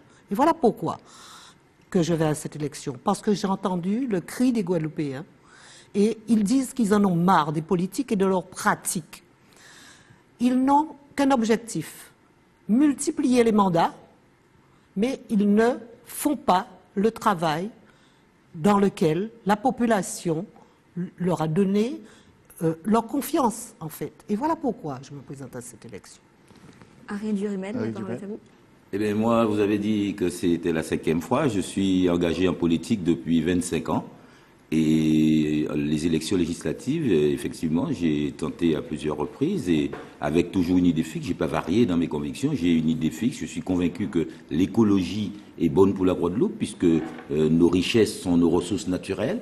Et aujourd'hui, enfin, l'écologie est consacrée par l'ensemble des nations qui se sont engagées à réduire leur impact écologique, leur impact carbone, à réduire les gaz à effet de serre et à valoriser enfin ce que nous avons de mieux, les énergies renouvelables et notre biodiversité. Donc il faut des dispositifs juridiques qui permettent à nos entreprises, qui permettent à nos acteurs économiques et aux ménages de pouvoir s'insérer dans la République française, qui est un vaste territoire, un vaste marché. Et nous, petit territoire, petit marché, nous nous voyons soumis à des lois, à des normes juridiques qui ne sont pas du tout adaptées à notre territoire. Donc en tant que juriste, en tant qu'homme de loi, je crois que mon expertise juridique me permettra d'adapter les lois françaises à notre territoire, notamment en matière de fiscalité, notamment en matière de retraite, et aussi sur les énergies, sur la place du photovoltaïque et de l'éolien, car vous savez qu'il y a un règlement qui interdit de mettre plus de 30% d'énergie photovoltaïque et d'énergie solaire, ce que nous avons de plus dans le mix énergétique. Donc je veux être un député qui va réformer les normes juridiques pour permettre à notre territoire de s'insérer dans la nation française. Alors Henri Rogol, c'est la première fois que vous présentez à cette élection. Pourquoi avez-vous eu envie de briguer ce mandat? Eh bien, je dirais bonjour à tous mes adversaires. Pour moi, je considère que je n'ai pas de concurrents. Ce sont des adversaires. Et je suis très content avec eux parce que je serai là vers tout le monde. Mais je regrette une seule chose, c'est que le premier débat, j'aurais aimé faire partie de ce premier débat-là. Mais ce n'est pas grave, c'est comme ça. Je ne vous reproche rien du tout parce que je trouve que c'était bien. J'admirais. Donc, moi, je me présente à cette élection de député pour 10 engagements. Avant de développer, les 10 engagements, c'est la délinquance, l'exclusion, l'accessibilité que les gens n'ont pas, l'insularité de Marie-Galante et des îles, le problème de l'ouverture de l'usine de canne de Marie-Galante, chaque fois que ça doit reprendre, il y a toujours un problème, la jeunesse et les personnes âgées, l'environnement, l'agriculture, la pêche et le transport de personnes. Merci beaucoup. Alors, on va entrer dans la deuxième partie de ce débat. Et on va commencer par aborder certaines questions qui touchent l'actualité. Alors, vous, député, est-ce que vous voterez cette fameuse loi d'habilitation qui permettra au gouvernement d'Emmanuel Macron de légiférer par ordonnance et donc, par exemple, dès cet été, de réformer le Code du travail? Alors, Emmanuel Robéry. Oui, je vous remercie. Ce que les Guadeloupéens doivent bien comprendre, c'est que la politique d'Emmanuel Macron est en phase avec le modèle ultralibéral de l'Union européenne. C'est un modèle de destruction des acquis durement obtenus par nos parents et par tous les travailleurs. Et cela aurait comme conséquence une mise en concurrence effrénée des peuples entre eux, et cela au nom, soi-disant, du libre-échange et au seul bénéfice du grand capital. Donc, donner carte blanche à Emmanuel Macron sur cette question, non. Il nous faut voir, et en fonction des débats, nous voterons selon nos convictions. Alors, Madame Jacob, vous savez que le premier grand texte que risque de porter Emmanuel Macron, c'est la réforme du Code du travail. Vous avez peur? Moi, je suis une travailleuse. Donc, de toute façon, là, je suis justement à ces élections, présente à ces élections, pour déjà avertir les travailleurs. Emmanuel Macron n'a pas caché son programme. Il a dit qu'il voulait réformer le Code du travail. Et on sait ce que cela veut dire. Ça signifie faciliter les licenciements, donner encore plus de pouvoir au patronat et diminuer l'influence des syndicats. Et donc, lorsqu'il veut une loi El Khomri renforcée. Moi, je suis dans un syndicat, je milite pour, justement, j'ai fait grève, j'ai manifesté contre la loi El Khomri. D'accord? Donc, vous pensez bien que son projet de casse du Code du travail, je ne peux pas être d'accord avec cela. Donc, ça pourrait se traduire par des grèves localement dès cet été, par exemple? De toute façon, on va appeler les travailleurs à se mobiliser. Et donc, il faut qu'ils aient conscience du danger que représente justement ce programme libéral et qui donne tous les pouvoirs au patronat, qui leur donne plus de possibilités de faire des profits. Contre nous, c'est un programme anti-ouvrier. Et donc, c'est clair il faudra que les travailleurs se préparent à se mobiliser et à ne pas accepter justement qu'ils puissent faire passer des lois par ordonnance. On a eu Valls qui a fait appliquer le 49.3. Donc, alors, on est attaqué de toutes parts. Alors, Alix, il faudra vraiment qu'on réagisse et qu'on se mobilise. Et c'est pour cela que nous sommes présents à ces élections, présents dans toutes les circonscriptions, parce que l'heure est justement à la mobilisation. Alors, Alix Beaufond, est-ce que vous donnerez carte blanche à Emmanuel Macron sur ce terrain-là? Alors, ce qu'il faut savoir, c'est que je suis une praticienne, déjà, des affaires juridiques, puisque je suis juge au prud'homme de Pointe-à-Pitre, et donc une praticienne du droit du travail. Et donc, on va rester sur du concret. Bon, on a vu qu'est-ce que ça nous a coûté comme bazar au sein même de l'institution. Donc, il ne s'agit pas de donner un chèque en blanc à Emmanuel Macron. D'autre part, je fais partie d'un groupe, les Républicains. Donc, de toute façon, je me mettrai du côté de mon groupe pour pouvoir défendre bec et ongles toutes les mesures du Code du travail qui vont dans le bon sens et surtout qui permettent de créer de l'emploi. Puisque la réalité, c'est ça. Le Code du travail doit être adapté, aussi bien pour les travailleurs que pour les entreprises, pour permettre justement de créer de l'emploi. Voilà. Donc, en tout cas, sur les premières mesures que propose Emmanuel Macron qui veut réformer le Code du travail, il y en a certaines pour lesquelles vous souscrivez? Comment? Parmi les mesures que propose Emmanuel Macron pour réformer le Code du travail, il y en a certaines dans lesquelles vous vous inscrivez? Pour le moment, si vous voulez, aucune des mesures que propose Emmanuel Macron ne me conviennent personnellement. Par contre, je travaille dans un groupe et par rapport aux travaux du groupe, nous allons voir, mais il n'est pas question de donner un chèque en blanc à M. Macron. Harry Duhamel. Vous avez fait état de votre qualité de juriste, votre analyse est intéressante à écouter. D'accord, moi je pense que c'est un acte de défiance à l'égard des parlementaires. Si nous voulons être députés et que d'ores et déjà nous nous engageons à nous démunir du pouvoir législatif que nous avons pour le donner au président comme si c'était un monarque qui serait à la tête de la France, nous n'avons pas besoin d'être candidats. Je ne veux pas être candidat aux législatives et dire qu'une fois élu, je vais voter une loi qui va me démunir du pouvoir que le peuple m'a donné. Donc, il faut savoir que la France n'est pas une monarchie. On a élu un président et tout le monde s'est macronisé. Tout le monde dit, votez pour moi, je suis Macron, j'ai dansé avec Macron, donc faites-moi confiance. Je vais être député pour défendre la Guadeloupe, défendre les Guadeloupéens. Et je pense que M. Macron lui-même, qui se pose comme étant ni droite ni gauche, comme étant cohabitationniste, si on pourrait dire, parce qu'il dit qu'il veut unifier la France, défendre toutes les couleurs de la France. Donc, on n'est pas là pour venir dire que nous sommes tous Macron. Alors, personnellement, sur la question de l'habilitation, je tiens à dire que la France, la démocratie en France repose sur la séparation des pouvoirs, le pouvoir législatif, le pouvoir exécutif et le pouvoir judiciaire. Et c'est une garantie contre l'arbitraire, contre l'absolu du monarque.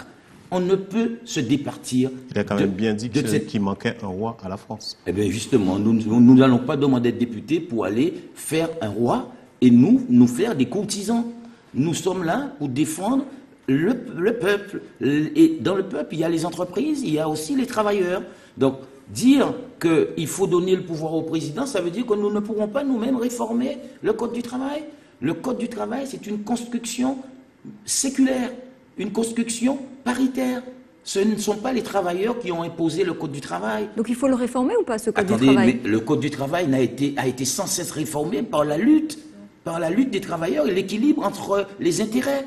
L'employeur lui-même ne veut pas un Code du travail où les travailleurs seraient soumis à genoux. L'employeur a besoin d'un Code du travail où ses salariés s'épanouissent et lui font gagner de l'argent parce qu'ils sont contents, ils sont bien payés, ils sont respectés dans leur boulot. Donc penser que le remède contre le chômage, c'est de permettre de licencier plus facilement, de faire des salariés Kleenex dont on se sert et qu'on va jeter une fois qu'on s'en est servi, c'est pas ça la garantie de la paix sociale. Les travailleurs n'accepteront jamais d'être les dindons de la farce. Si nous faisons de Macron un monarque qui va pouvoir détricoter le Code du travail et faire des salariés corvéables à merci, on va vers des guerres sociales. Et moi, je veux la paix sociale. Je veux que les travailleurs et les employeurs, ensemble, puissent élaborer un tissu juridique adapté à notre temps qui puisse effectivement faciliter l'emploi.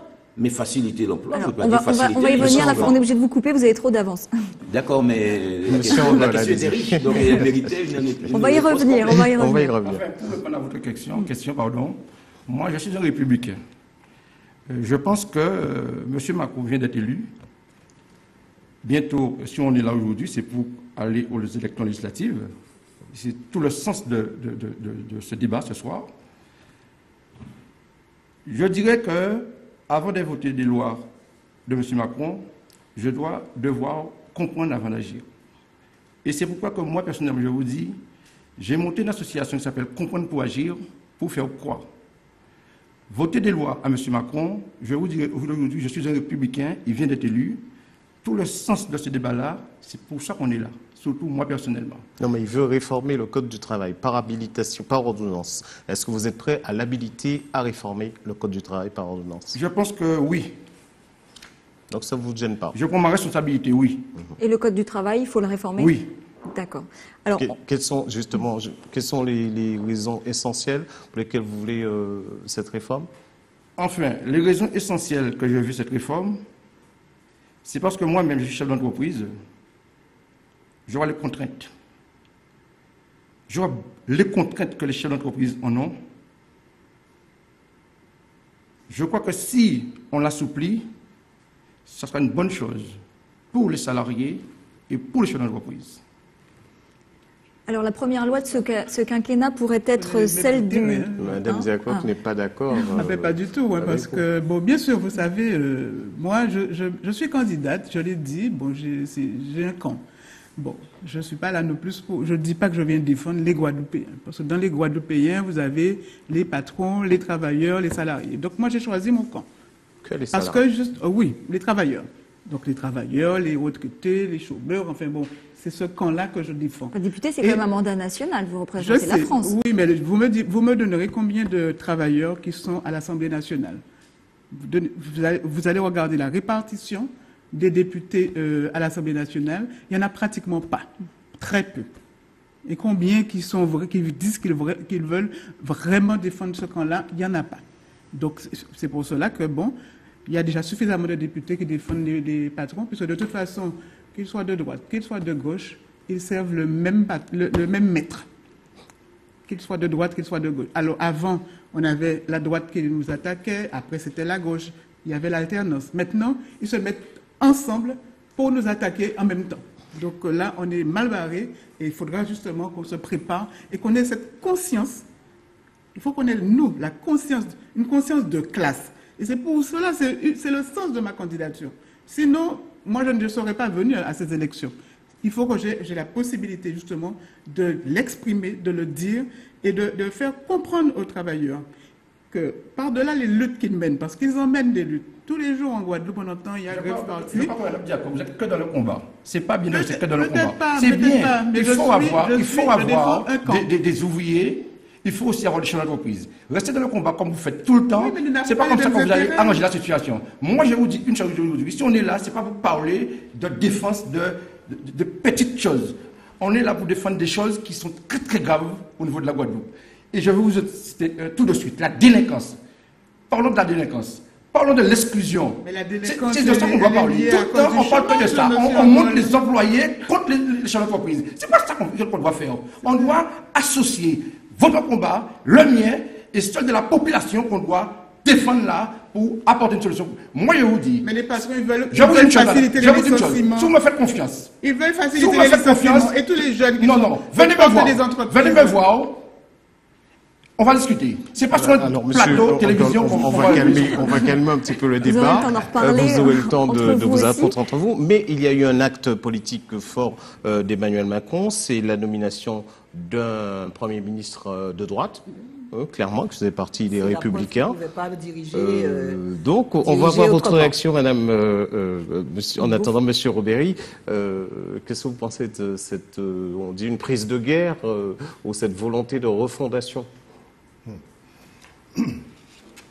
Alors, ce que j'en pense,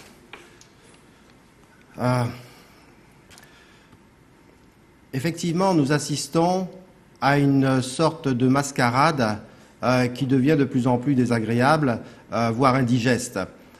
Tantôt des candidats ou des élus qui étaient républicains, etc., par intérêt certainement personnel, donc font des alliances, aujourd'hui se retrouvent à côté de ceux qui défendaient d'autres idées. Ce qu'il est important de savoir, c'est que il y a quand même quelque chose de profond qui relie Emmanuel Macron et donc le Premier ministre qu'il vient de nommer, c'est-à-dire leur appartenance à l'oligarchie, pour ne pas le nommer, le grand groupe Bilderberg.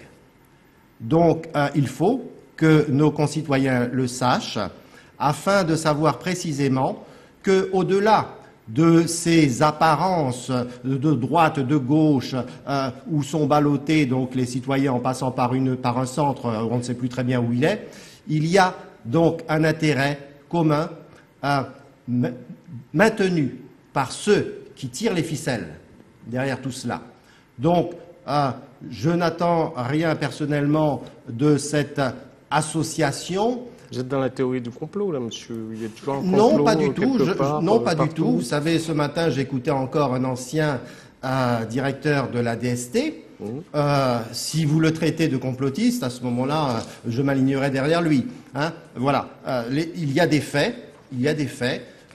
Traiter sans arrêt les gens de complotistes quand ils mettent ces faits en avant. Je ne vous ai pas traité, je vous ai posé la question. Oui. Alors non, je vous le dis tout de go, je ne suis pas absolument pas donc dans la théorie donc complotiste. Mais voici la situation.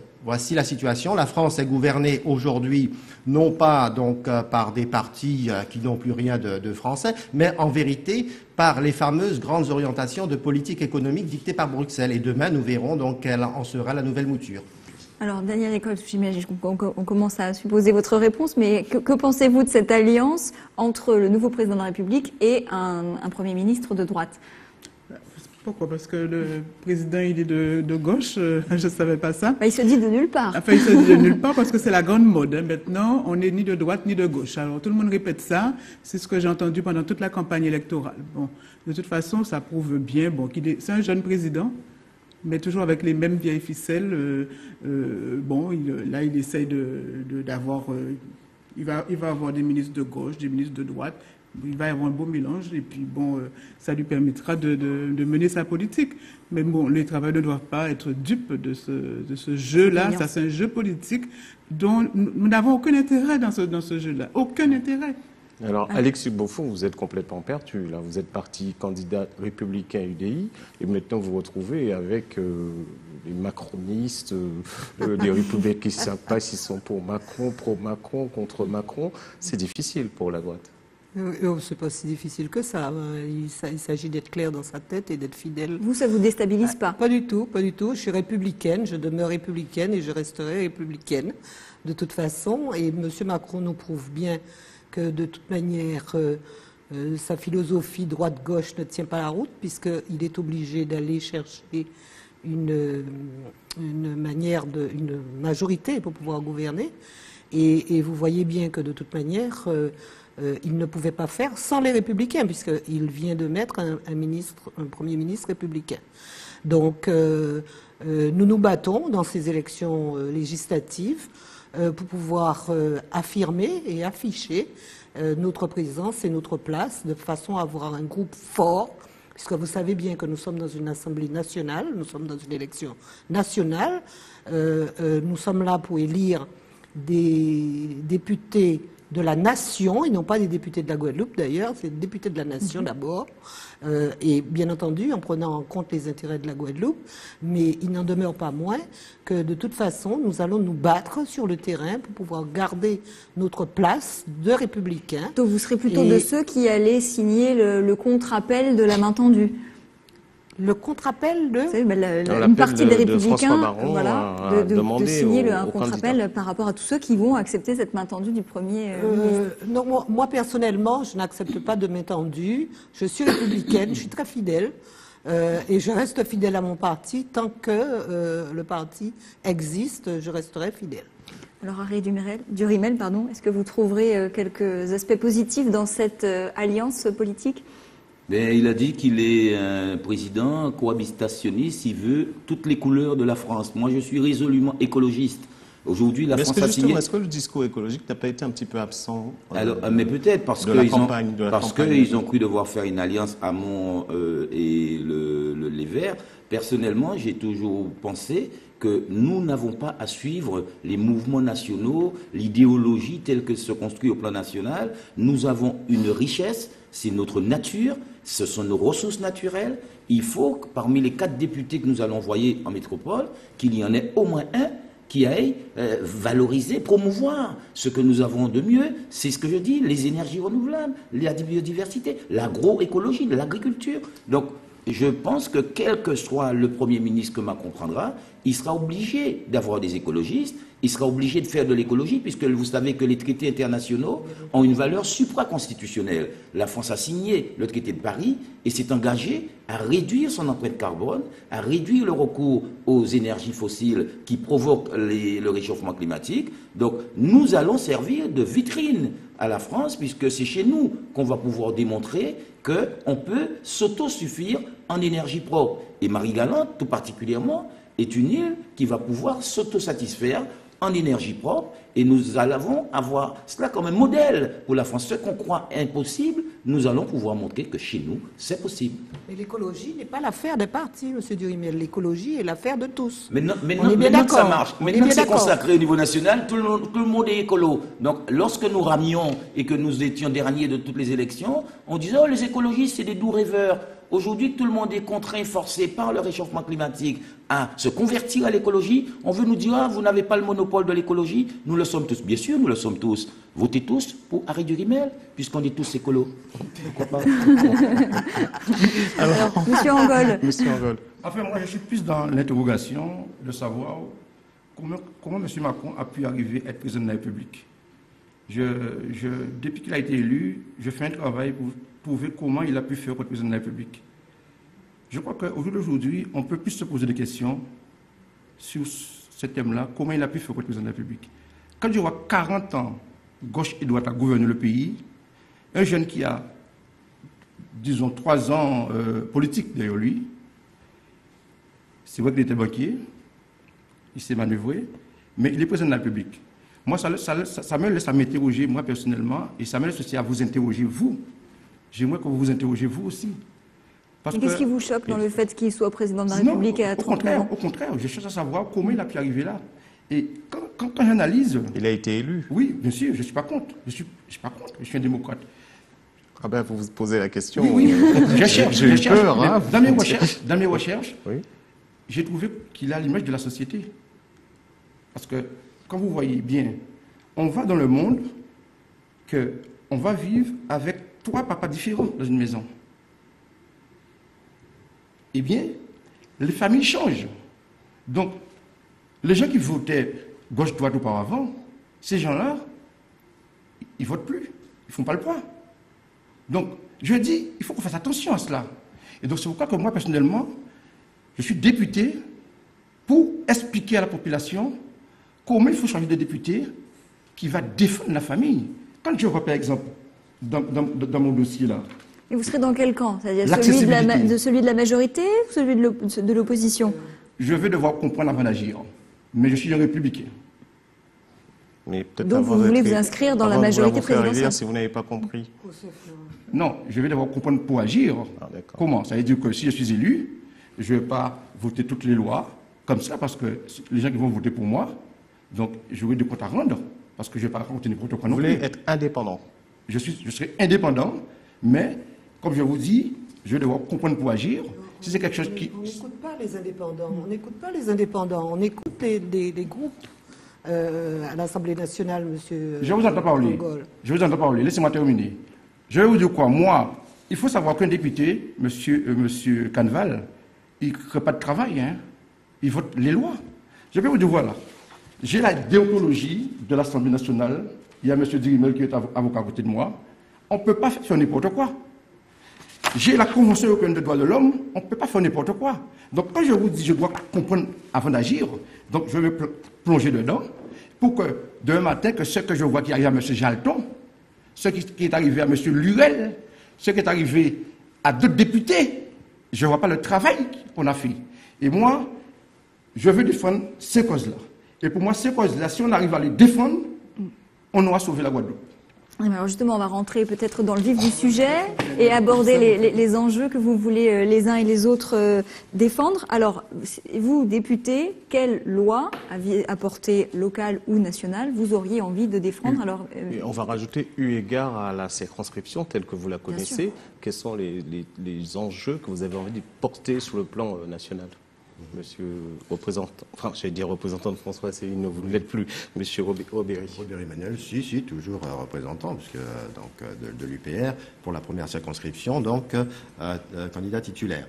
Alors, quelles sont les lois que j'aurai envie de porter à la nation et peut-être pour la Guadeloupe en particulier? Alors, il y a tout d'abord l'interdiction des travailleurs détachés sur nos chantiers, pour que, par exemple, le chantier du CHU n'échappe pas aux travailleurs guadeloupéens. Et donc, nous nous battrons également, c'est un autre chantier, pour la non-suppression de l'octroi de mer. Vous voyez, il nous faut également travailler à préserver nos ressources locales. Nos ressources locales et nos biens publics, afin qu'ils ne soient pas privatisés. François Asselineau proposait la renationalisation de l'eau, par exemple. Regardez dans quelle situation la Guadeloupe se trouve encore par rapport à l'eau. Vous voyez, nous allons également défendre, M. Durimel parlait de l'énergie, d'accord, de l'écologie, mais il nous faut défendre cette géothermie. Il nous faut la défendre, absolument, et je m'y emploierai. C'est-à-dire refuser les investissements étrangers? Non, nous ne sommes pas fermés. Il nous faut étudier les dossiers, d'accord? Mais il est inacceptable que la géothermie, la centrale, donc, soit dans cet état depuis tant d'années et que rien n'ait été fait. Elle vient d'être achetée et oui, il y a un certain nombre d'investissements qui vont être mis en œuvre. Simplement, la production énergétique est, excusez-moi l'expression, ridicule par rapport à ce qu'elle aurait pu être. Mais là, les études montrent qu'on a les moyens aujourd'hui de pouvoir augmenter sa capacité de production. Eh bien, nous serons vigilants à voir si effectivement cette capacité de production est développée. Alors, les lois encore que vous voulez porter à l'Assemblée? Alors, d'autres lois, oui, bien évidemment, il y a d'autres lois. Déjà, nous nous opposerons à la suppression des quotas de bananes et de canne à sucre. Ça me semble particulièrement important pour la Guadeloupe. Nous nous battrons pour faire reculer le taux de chômage, qui est inadmissible dans notre département. Pour faire reculer, je rejoins donc sur ce point M. Angol, mais qui ne rejoindrait pas ce point-là, les incivilités et l'insécurité. Nous nous battrons pour l'augmentation des effectifs de police et de gendarmerie. C'est une demande qui est criante de la Guadeloupe jusqu'à la Guyane, on l'a vu encore dernièrement. Des effectifs de police, de gendarmerie, de douane également, pour lutter contre toutes les drogues anormalement accessibles en Guadeloupe. Et pour en terminer peut-être, pour laisser la parole aux autres, nous nous battrons pour doter la Guadeloupe de transports dignes de notre île et développer l'autonomie alimentaire et énergétique. C'est fondamental. Madame Jacob. Alors, une loi très importante, l'interdiction des licenciements, à commencer dans les entreprises qui font des bénéfices, qui ont des profits. Nous sommes dans un pays, je l'ai dit tout à l'heure, où il y a trop de chômage, en particulier pour les jeunes. Et donc, il y a, alors que tous les besoins ne sont pas couverts, j'ai entendu que le nouveau président veut supprimer 120 000 postes de fonctionnaires. Il n'a pas précisé dans quel secteur il va supprimer ces postes. Mais il n'y a qu'à aller voir. Allez faire un petit tour au CHU. Allez devant les bureaux de poste de la Guadeloupe, en particulier ceux de Pointe-à-Pitre-Abîme. Et dites-moi si vous estimez qu'il y a trop de monde pour recevoir toute la population qui fait la queue et qui est reçue vraiment... Peut-être qu'il faut réformer le fonctionnement de ces établissements publics aussi. Oui, mais ce n'est pas en supprimant les postes que ça va s'améliorer. Et donc, il y a à faire. Bon, à l'éducation nationale aussi, dans les classes sont surchargées. Bon, et la politique menée jusqu'à présent, c'est de diminuer les postes. Donc, pour moi, c'est essentiel, cette lutte contre le chômage. Et vous verrez que cette lutte contre le chômage, des jeunes en particulier, ça va faire diminuer la délinquance. Moi, je suis désolée, mais pour moi, cette grande délinquance qui est en Guadeloupe, c'est lié avec le taux de l'homme de chômeurs de jeunes, les jeunes qui sont désœuvrés, qui sont dans la rue, qui n'ont pas de perspective et qui sont de plus en plus violents. C'est lié et on aura beau prendre des mesures, mais si on ne règle pas ce problème de fond, ça ne va pas s'améliorer. Vous êtes d'accord avec moi quand même quand je dis ça? Oui, mais ça dépend parce que bon, certains demandent plus d'effectifs de police, de gendarmes. On ne va pas mettre un policier et un gendarme derrière chaque... C'est pas ça que j'ai dit. J'ai dit qu'il y a une méthode. Et cette méthode-là, je peux vous l'apprendre, je peux apprendre ceci. Ne me coupez pas, puisque je ne vous ai pas coupé tout à l'heure. Je disais que ce n'est pas en mettant un policier et un gendarme derrière chaque citoyen que l'on va améliorer ce problème de délinquance et de violence qui existe en Guadeloupe. Ce n'est pas vrai. Il faut revoir aussi le fonctionnement de cette société. Nous sommes dans une société où, vous voyez, les capitalistes, je lisais encore, il y a eu... le député, c'est la nation, hein, c'est pas que la Guadeloupe. Tout à fait. D'accord. Donc, les actionnaires, ils se sont partagés plus de 92 milliards de bénéfices. D'accord? Je ne parle même pas du salaire des grands patrons, plus de 4 millions d'euros dans l'année, etc.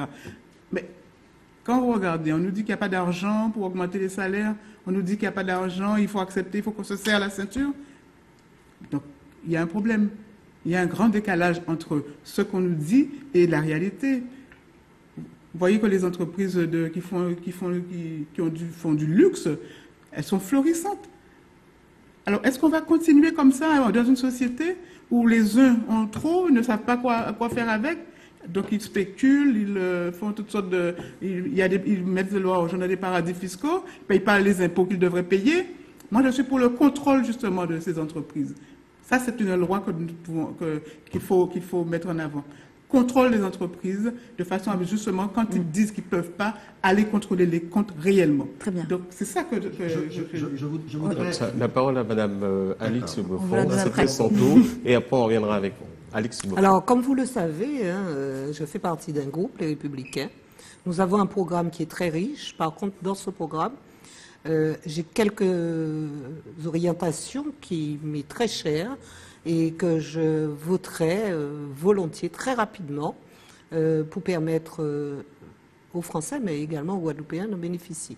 Il s'agit de redonner du pouvoir d'achat par la diminution de 10% d'impôt sur le revenu sur les ménages et surtout les classes moyennes qui ont été pénalisées ces derniers temps. Il s'agit de faciliter le logement et principalement le logement des jeunes. J'étais particulièrement affectée l'année dernière à Paris.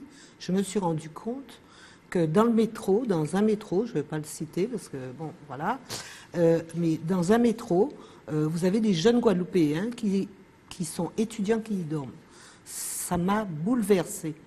Il faut absolument trouver un moyen de faciliter l'accès au logement pour les Guadeloupéens qui partent faire des études en France. Ça, c'est un élément qui me tient particulièrement à cœur. Et puis, les problèmes de la délinquance et de la sécurité que nous rencontrons en Guadeloupe, et qui est récurrent, où on n'arrive pas à trouver de solution, il faut absolument faire des lois pour permettre, d'une part, de diminuer cette délinquance par des mesures de prévention en amont de l'éducation. En fait, il faut partir de l'éducation pour permettre de travail. Et nous essayons de réfléchir, qui est lié à l'éducation. Je voterai en priorité de toute façon. Et bien d'autres,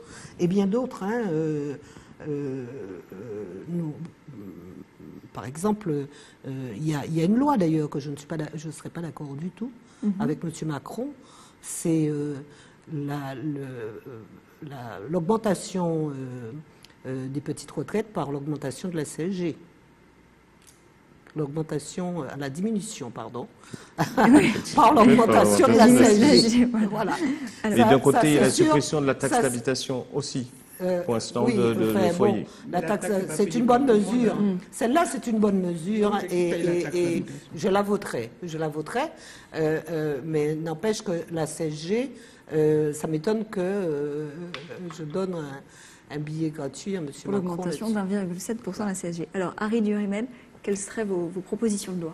Alors moi, c'est dans 4 domaines, plus particulièrement déjà la fiscalité. Comme je le disais tout à l'heure, nous sommes un petit territoire, un petit marché, où nos entreprises sont grevées par des taxes multiples qui font qu'elles sont pratiquement structurellement déficitaires. Moi, je voudrais, en matière de régime social des indépendants, le fameux RSI, vouloir permettre aux entreprises, permettre aux travailleurs indépendants, dont je fais partie, de payer nos charges sociales comme nous en payons pour nos salariés, progressivement, et non pas fixer notre contribution par rapport à ce que nous avons perçu la pénultième année, 2 ans plus tôt, comme si on avait gardé un pactole pour payer cette taxe. Donc, beaucoup de gens ne comprennent pas comment fonctionne le RSI et n'arrivent pas à s'en sortir. Bien sûr, puisque ce régime social des indépendants est particulièrement injuste, puisque dépendant de vos revenus perçus 2 années plus tôt. Donc on n'y arrive pas. Lorsqu'il faut payer, on n'a plus l'argent. Donc le RSI rend ça plus transparent et également plus progressif. L'indivision, là en Guadeloupe, personne ne peut réellement investir et obtenir un prêt bancaire parce que nous, comme nous l'a dit, nous ne pourrions pas ni l'accater. On n'a pas d'acte de propriété, on n'a pas de titre, puisque nous avons beaucoup de terres qui sont dans l'indivision et c'est très très compliqué d'en sortir. Donc faciliter la sortie de l'indivision, assouplir la règle de l'unanimité. C'est plus l'unanimité, c'est la majorité. Depuis la loi de Sarkozy. Non, pour gérer, mais pas pour disposer. Il y a des actes conservatoires que vous pouvez faire avec une majorité, mais des actes de disposition requièrent l'unanimité. Vous ne pouvez pas vendre un bien commun si vous êtes 3 sur 5 à vouloir le vendre. D'accord. Donc il faut supprimer il faut ramener la règle de la majorité. Voilà, et permettre qu'une certaine majorité puisse agir dans l'intérêt de l'indivision. Et puis, donc obtenir un financement bancaire, même si vous êtes dans l'indivision, à condition que la banque puisse prendre une hypothèque sur votre part dans l'indivision. Donc ça, c'est une préoccupation que partagent beaucoup de Guadeloupéens. Les retraites, je vois que quand on est en fonction et qu'on est fonctionnaire, on perçoit une prime de vie chère. Et on veut faire croire que les fonctionnaires, il y a des supermarchés réservés aux retraités. La vie n'est pas chère pour les retraités. Elle n'est pas chère que lorsqu'on est en activité. L'accessibilité, l'insularité entre Marie-Galante avec les îles. Le problème pour les îles de Marie-Galante, à chaque fois qu'on doit débuter une récolte, ça ne marche pas. Je sais pourquoi ça ne marche pas. Là, je peux faire un lobby. La jeunesse et les personnes âgées. L'environnement. Cher monsieur Harry Durimel, l'agriculture et la pêche. Mais vous ne nous dites pas comment vous matérialisez tout ça, comment vous emmenez ça au niveau de l'Assemblée. Je vais vous dire. Là, vous nous faites une liste. Oui. Très bien. Comment ça fonctionne? Je vais vous répéter, avant d'agir, il faut comprendre. Là, j'ai compris, maintenant je dois agir. Alors, pour agir, qu'est-ce qu'il faut faire? Je ne peux pas agir comme ça. Il faut que j'ai un mandat pour agir. On doit me donner le mandat pour agir. Admettons qu'on vous le donne. Comment si on me donne le mandat, je vous dis, en 24 mois, ce que j'ai dit là, il y aura 5 propositions qui seront retirées dedans. Et je prends l'engagement devant tous les Guadeloupéens et toutes les personnes de la commission de la Guadeloupe. Et je constate d'aujourd'hui, j'ai monté une association qui s'appelle Comprendre pour agir. Il se trouve à 28 biscuits à table. Si vous avez un problème, déjà venez me voir afin que je puisse vous aider. Sans être député. C'est bien, monsieur Angol, vous avez fait la publicité de votre association. Alors, Harry Durimel a avancé dans son temps de parole, monsieur Emmanuel Robéry aussi. Il reste peu de temps à chacun, puisque nous allons devoir passer à la conclusion. Donc, je voulais revenir un petit peu sur ce que disait madame Diacob quand vous avez été interrompu. Donc, vous dites une loi interdisant les licenciements. Mais comment peut-on interdire les entreprises, dans les entreprises qui font des licenciements alors que c'est prévu dans le Code du travail? Il faut réformer.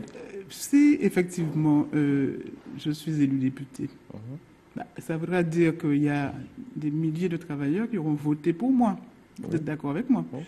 Et s'ils ont voté pour moi, ça veut dire qu'ils sont d'accord avec ce programme-là. Donc, ils sont prêts à se mobiliser pour ça. Ce n'est pas quelque chose qui va se faire comme ça. Il faudra une mobilisation pour l'obtenir. Alors pour l'instant, vous n'avez pas toujours eu une énorme mobilisation. Alors même si vous avez sais. gagné quelques voix, en 2002 vous en avez eu 98, en 2007 296, 306. Je connais les chiffres. C'est une candidature de témoignage, Madame Diacob? Non, mais je pense que c'est important que nous soyons présents. Parce que si nous ne sommes pas présents, mais personne d'autre ne le dira à ma place. Ce que moi je dis, et qui est important. Il ne faut pas que les travailleurs ont tendance... moi, je pense que on n'a pas besoin de Zorro, de qui que ce soit. On n'a pas de sauveur non plus. Et que attendre qu'un député qui va faire... Tout le monde a un beau programme, et puis qu'il fera. C'est pas vrai, ça. Donc, de toute façon, moi, je pense qu'il faut aussi imposer aussi que certains députés votent des lois, les lois qui vont dans le sens des intérêts des travailleurs. Pour cela, il faudra qu'ils se mobilisent pour obtenir cela. Donc, moi, je ne viens pas en disant, bon, votez pour moi, je vais faire ces choses. Vous dites que c'est une candidature de témoignage. Moi, je veux montrer déjà le chemin. Je suis une travailleuse, tous les jours, je suis au quotidien, il y a eu des luttes. Vous voyez, dernièrement, vous avez tous entendu la grève des ouvriers agricoles de la banane, qui se sont fait rembourser des milliers d'euros que les patrons leur volaient depuis des années. Eh bien, si ce n'était pas battu, ils n'auraient pas obtenu cet argent-là. Et puis, ils étaient en train de pleurer qu'ils n'avaient pas d'argent, et puis ils ont trouvé quand même l'argent pour payer. Ça faisait plus de 10 000 euros pour une partie des salariés, et il y en a d'autres qui sont concernés. Donc, vous pensez bien on va devoir vous couper parce que vous avez dépassé votre temps de parole. On arrive à la conclusion de cette émission. Alors, Emmanuel Robéry, pour conclure, qu'est-ce que vous diriez? Donc, je vous remercie. Donc, tout à l'heure, je voulais donc compléter donc le propos de Madame Diacob, à savoir qu'il n'est pas question de mettre un policier ou un gendarme derrière chaque citoyen, c'est pas ça. Mais quand nous proposons l'augmentation des effectifs, c'est simplement parce que c'est une demande exprimée par les fonctionnaires de police, les gendarmes, etc., eux-mêmes, d'accord, que ce soit en Guadeloupe ou en Guyane. Concernant le RSI, je voudrais simplement appeler donc tous nos téléspectateurs à s'informer. Alors, de mémoire, le prénom c'est Héloïse, mais le nom c'est Benamou, c'est une expert comptable qui a écrit un ouvrage sauf erreur, qui s'intitule La plutocratie française, dans laquelle elle explique, mais carte sur table, noir sur blanc, que le RSI est une arnaque. D'accord? Donc la question pour nous est réglée. Maintenant, je voudrais quand même aborder un point qui me semble très important dans ces élections, mais que vous avez abordé tout à l'heure avec au niveau du premier plateau, c'est sur la moralisation de la vie publique. D'accord? Cette question n'a pas été proposée sur ce plateau. J'insiste dessus. Cette question de moralisation de la vie publique a été promue par l'UPR depuis des années. En particulier, elle demande le rétablissement du crime de haute trahison dans la Constitution avec une inéligibilité. Très bien. Alors vous avez dépassé votre temps de parole. Pour conclure, je dirais... La conclusion maintenant. Voilà. Vous avez pris le temps de dire ce que vous aviez à dire. Je dirais donc aux concitoyens de la première circonscription que si vous voulez continuer dans cette mascarade qui nous impose depuis des décennies, vous êtes libre de voter pour les beaux parleurs et les retourneurs de veste. Si vous en avez marre, par contre, et voulez mettre un terme à cette comédie dramatique qui n'impacte déjà que trop fortement sur notre quotidien et vise la ruine, vise à éteindre nos lendemains, vous n'avez qu'un bulletin à mettre massivement dans les urnes le samedi 10 juin prochain, celui du candidat de l'UPR, Emmanuel Robéry. Car, contrairement à ceux-là, ces candidats, donc retourneurs de veste, je ne viens pas pour vous séduire, Monsieur Robéry, mais pour libérer... Il faut conclure maintenant un dernier mot. Alors, en un dernier mot, je demanderai aux concitoyens de la première circonscription de bien réfléchir et de mettre dans l'urne le bulletin. On avait bien compris ce que vous alliez dire. Madame Diacob, votre conclusion. Alors, je dirais... moi, je vais m'adresser effectivement aux travailleurs.